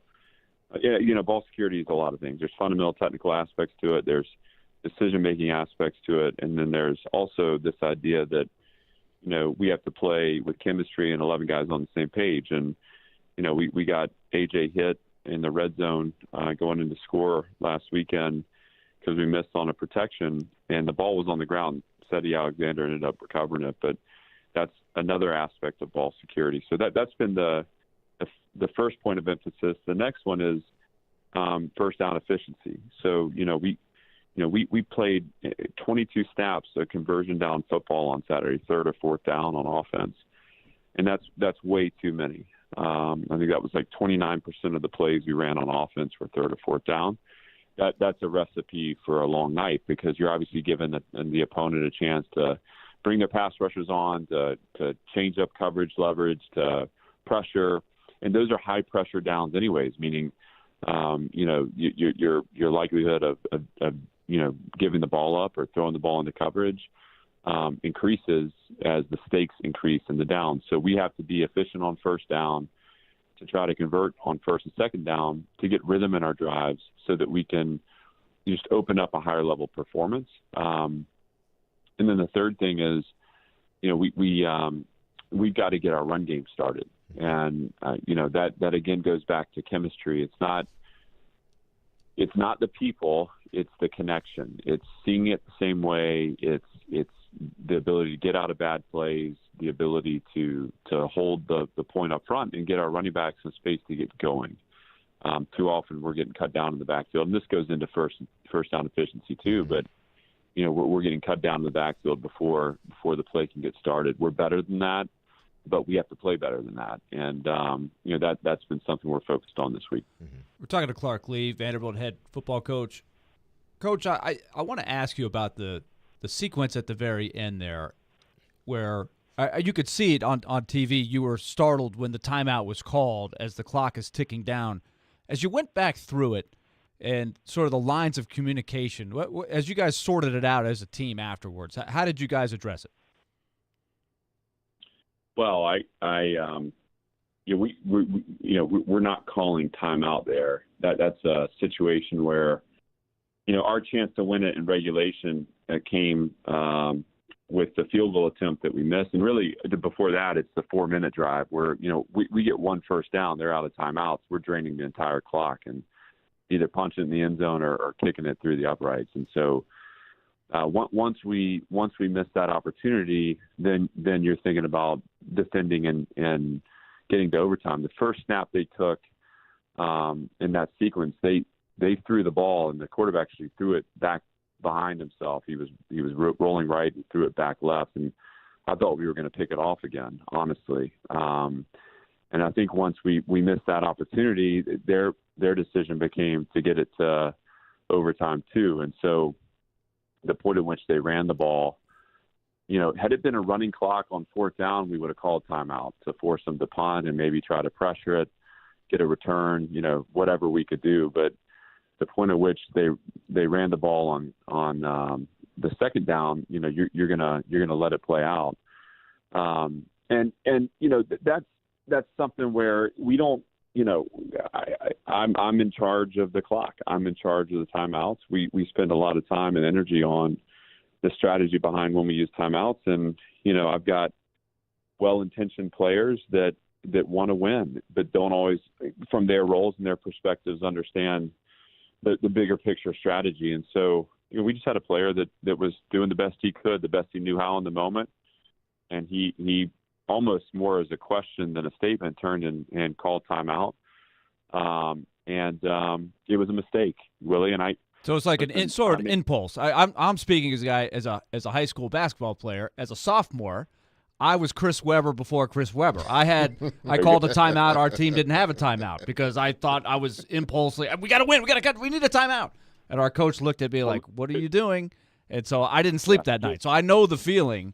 So I'm guessing it's a guy just as an impulse saying, I want to win this. We got to get the ball back. And when we addressed it, when I addressed it with the team, I said, hey, listen, this is like Willie Donick back in high school. Everyone remembers that. Right. So, yeah, that's all it is. And, look, it's like, immediately the player apologized to me. He came in and saw me the next day and apologized to me. I said, hey, man, you need to get over this because I'm over it. I mean, we're not, again, the program we're building goes beyond, like, one-off mistakes. That didn't cost us that game. We still could have played on top of the route that they threw. Right, we still could have secured the ball and tapped down the ball when we turned it over on the reverse. I just, those become, the focal points, and people feel awful about it. But it's a lesson. We learned it. It was painful, but yet there's so many other things that need to go well in that game for us to play up to our highest level, and it's all ahead of us. We have to we cannot forecast based off the last two games. We have to believe and know that there's a better performance out there for this team, and we got to go actualize it. As you assess, I mean, you guys have had 4 games, and I'm sure you're pounding it into your team's head. Look, we're giving away way too many opportunities here for the other team to exploit us here. And you've preached it from the start. You want to be the complete opposite. You want to be a team that's doing all the little things and taking advantage of everything that's out there. So how tough is that for you when you know you've been emphasizing this, yet it's going sort of the opposite the way you want, and you're heading into this portion of the schedule now where you know you got to be tight in those areas? Yeah, it's the first reaction is, am I talking about it too much? Is it I'm bringing all this attention to it, and that's why somehow we're not the opposites happen on the field. I mean, I'm motivating and teaching 18 to 22-year-olds who are learning how to play football at a high level, and my job is to support them through that experience, to do the best I can to teach them, to keep hammering the message home until we live it, until it's our DNA. And just like, I mean, any of us that have parented, and I'm learning this, my kids are still young, but you can say what you want to say. Sometimes it takes the experience and the sting of an experience before they realize, like, oh, mom and dad aren't messing around here. That's a little bit how I feel now. It's, we've messaged this for almost 3 years now. Now, there's a large portion of our roster that is playing that is hearing this for the first time in some ways, that weren't even with us last year when we were playing against Kentucky, right? So we have to also be aware that, we're growing people up on the field, and we just stay the course. I mean, I think I've found every way to say the same thing, just subtly different each week, in an effort to find whatever combination of words that I need to find to get this team dialed in on the margins that we can win. And once we do that, I think we have a dangerous team. The problem is you don't want them to pay too much attention to the lack of results, because all of a sudden then you lose the process. They need to be inspired to get back in the fight. They need to be at it every day to find that highest level. And if we can keep that mindset, that mentality, just like a year ago, we'll find good performance here as we go into conference play. And everything we want's out in front of us, so let's not get lost on 2 disappointing games. Let's have the awareness now that we can go make some things happen that make this a special, a fun season. So that's our focus, and, we won't back down from that. Well said, Coach. Appreciate you for joining us. Good luck this weekend against Kentucky. All right, guys. Thanks so much. Y'all take care. All right, thanks. Vanderbilt head coach Clark Lee, appreciate him for joining us today. Hey, Caroline, Willy, D-Mase, this week's Nashville's best deal is Campione's Taste of Chicago, located at 401 Long Hollow Pike in Goodlettsville. Campione's is a family-owned, award-winning restaurant for Sumner County's best Italian dining and lunch spot. Try one of their Chicago-style hot dogs, Italian beef sandwiches, lasagna, homemade pasta, and so much more. Get half off a $20 gift card at thegamenashville.com/deals while supplies last. He knows Nashville sports. I love Clark Lee. He is a brilliant dude. And he's not scared to tell it like it is. They were atrocious on defense a year ago. He is Outkick's Chad Withrow. We really don't care. You're here. You signed a grant of rights. Withrow joins Stillman and Company every Friday at 5. Brought to you by BetUS Sportsbook and Casino. I know they were doing that for him to be the third-string quarterback in year one. On 102.5 and 106.3 The Game and the Game Nashville app.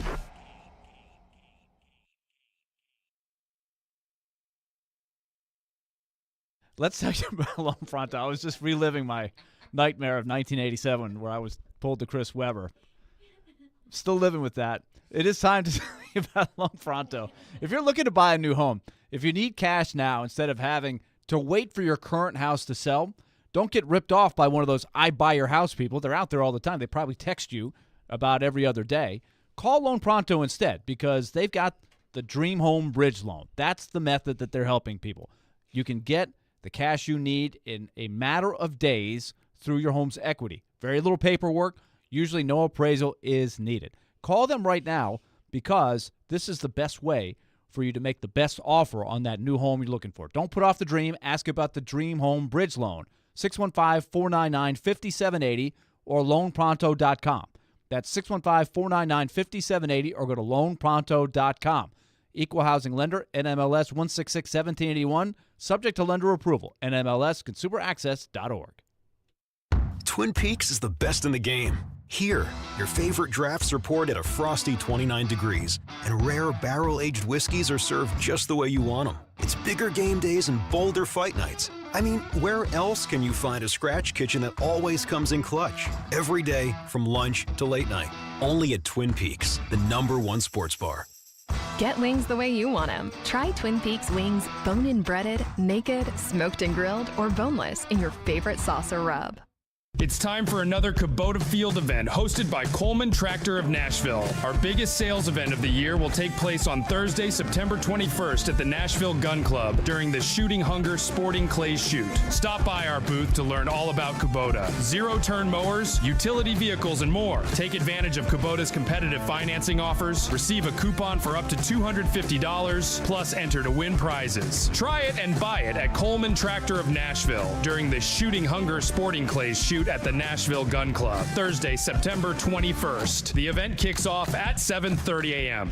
Caroline Fenton here from my friends at Sean Hammond's Jiu-Jitsu Academy. They supply a very safe and family-friendly environment with classes daily. Classes range from Brazilian Jiu-Jitsu, Muay Thai, cardio kickboxing, ladies and kids programs, and so much more. Black belt instructed classes for men, women, and kids of all ages. You'll gain knowledge in self-defense, get a great workout, and get in the best shape of your life. Located at 2909 Armory Drive in South Nashville, call Sean Hammond's Jiu-Jitsu Academy today to set up your free trial. Learn more at SeanHammondsBJJ.com.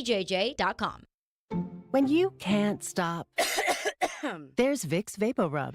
Vicks VapoRub sends powerful medicated Vicks vapors right to the source of your so you can experience cough relief and breathe easier. Generations of families have trusted Vicks VapoRub to help relieve the worst cold symptoms. So next time you have a cough, reach for the Vicks VapoRub. Vicks VapoRub. Cough relieving is believing. They combine hard-hitting journalism. The Titans asked Kevin Byard to take a pay cut. Strong-willed opinions. There's hot takes and then there's like weird takes. Yeah. This is a weird take. And sometimes some old man takes. I'm excited about it. So do I gyrate embarrassingly? To create the perfect morning show, they are Robbie and Rex Road. Mornings from 6 to 9. Presented by TJ Anderson Homes of Benchmark Realty on 102.5 and 106.3 The Game and the Game Nashville app. Having some fun in the midday. Okay, that's really fun. This is Caroline, Willy, and D-Mase. It's a good source of energy because it's live. On 102.5 and 106.3 The Game and the Game Nashville app. Get upset a lot. Unless they talking about y'all or they talking about my mom. See, back where I come from, when somebody says something about your mom, you put one foot back. So you was ready to get down. He didn't directly say something about my mama, but he alluded to the fact that his mama raised him, and my mama didn't raise me right. I raised him right. Hello. Also told him to always be yourself. If you have to kick ass, kick ass. Tell him, Mama Prime, it's personal. It is personal for Coach Prime. But look, this Colorado football program, it has become a cultural phenomenon unlike anything I have ever seen, maybe since Johnny Manziel. Lil Wayne performed at halftime at the Colorado game. The Rock was in the locker room at halftime and post-game. Odell Beckham Jr. was wearing a Travis Hunter t-shirt for warm-ups in the Ravens game yesterday. And we just saw that Colorado State game. Colorado State, that before this season, both of those programs were completely irrelevant. Not a game that you're going to go out of your way to watch in the least. No. This game was still going at 2:30 in the morning Eastern time. At that time, 8.23 million viewers. I watched it pretty much from start to finish. Other did than I too. did doze off a little bit about. I Probably was between, falling asleep on the couch. I was and trying I was not to. Still watching Yeah. that game. That was more than 1 million more viewers than the peak audience of any other college football game this week. Great including game. Alabama, including Georgia playing South Carolina. There were great games this past week.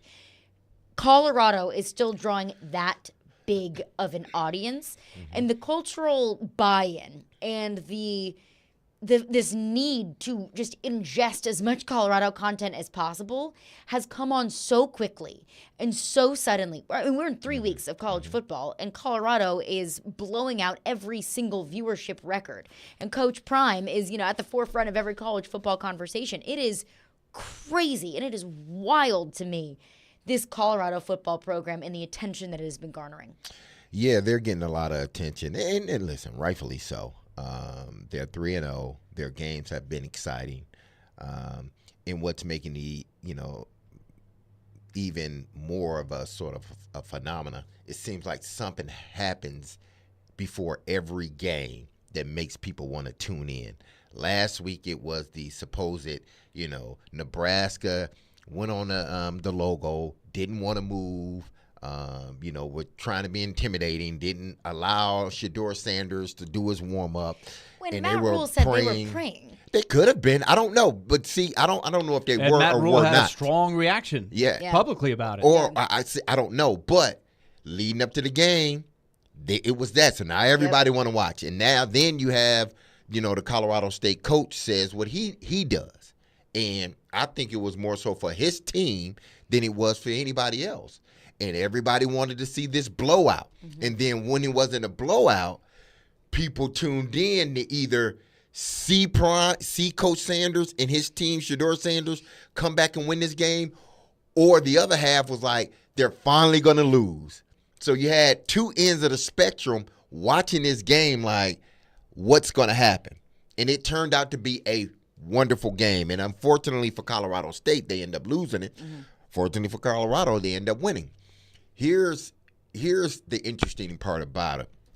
Because like you said, Caroline, you got Lil Wayne there, you got The Rock there, you got Cameron there, who's another rapper, you got Game Irvin, Michael Irvin there, Stephen A, T.O., Shannon Sharp. You got all these people in there.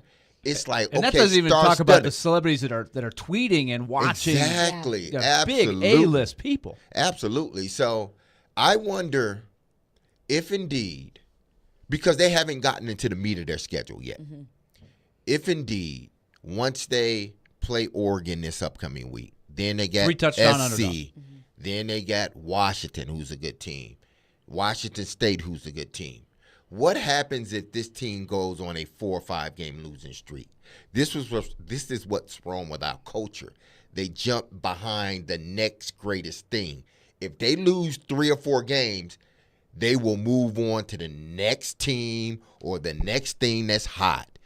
Because I saw somewhere say I've been a lifelong Colorado fan since 2023 when Coach Sanders joined as a head coach. Lifelong. It's like, okay, so when he starts losing, are you then not going to be a Colorado fan? This is the tricky part about it.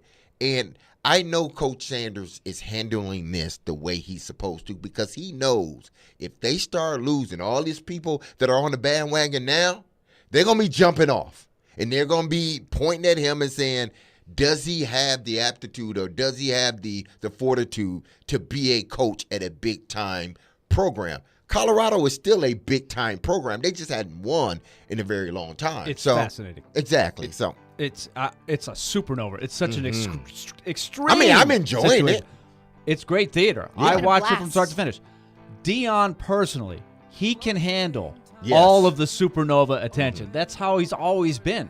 The question is, can he keep his team together through the ups and downs? You're going to have some ups and downs. I'm really curious about this, but buckle your seatbelt. Here it comes. It's going to be fun. It's personal. That's going to do it for us today. We'll be back tomorrow at 11 a.m. Stillman & Company's up next. Be love and love on your people. Peace.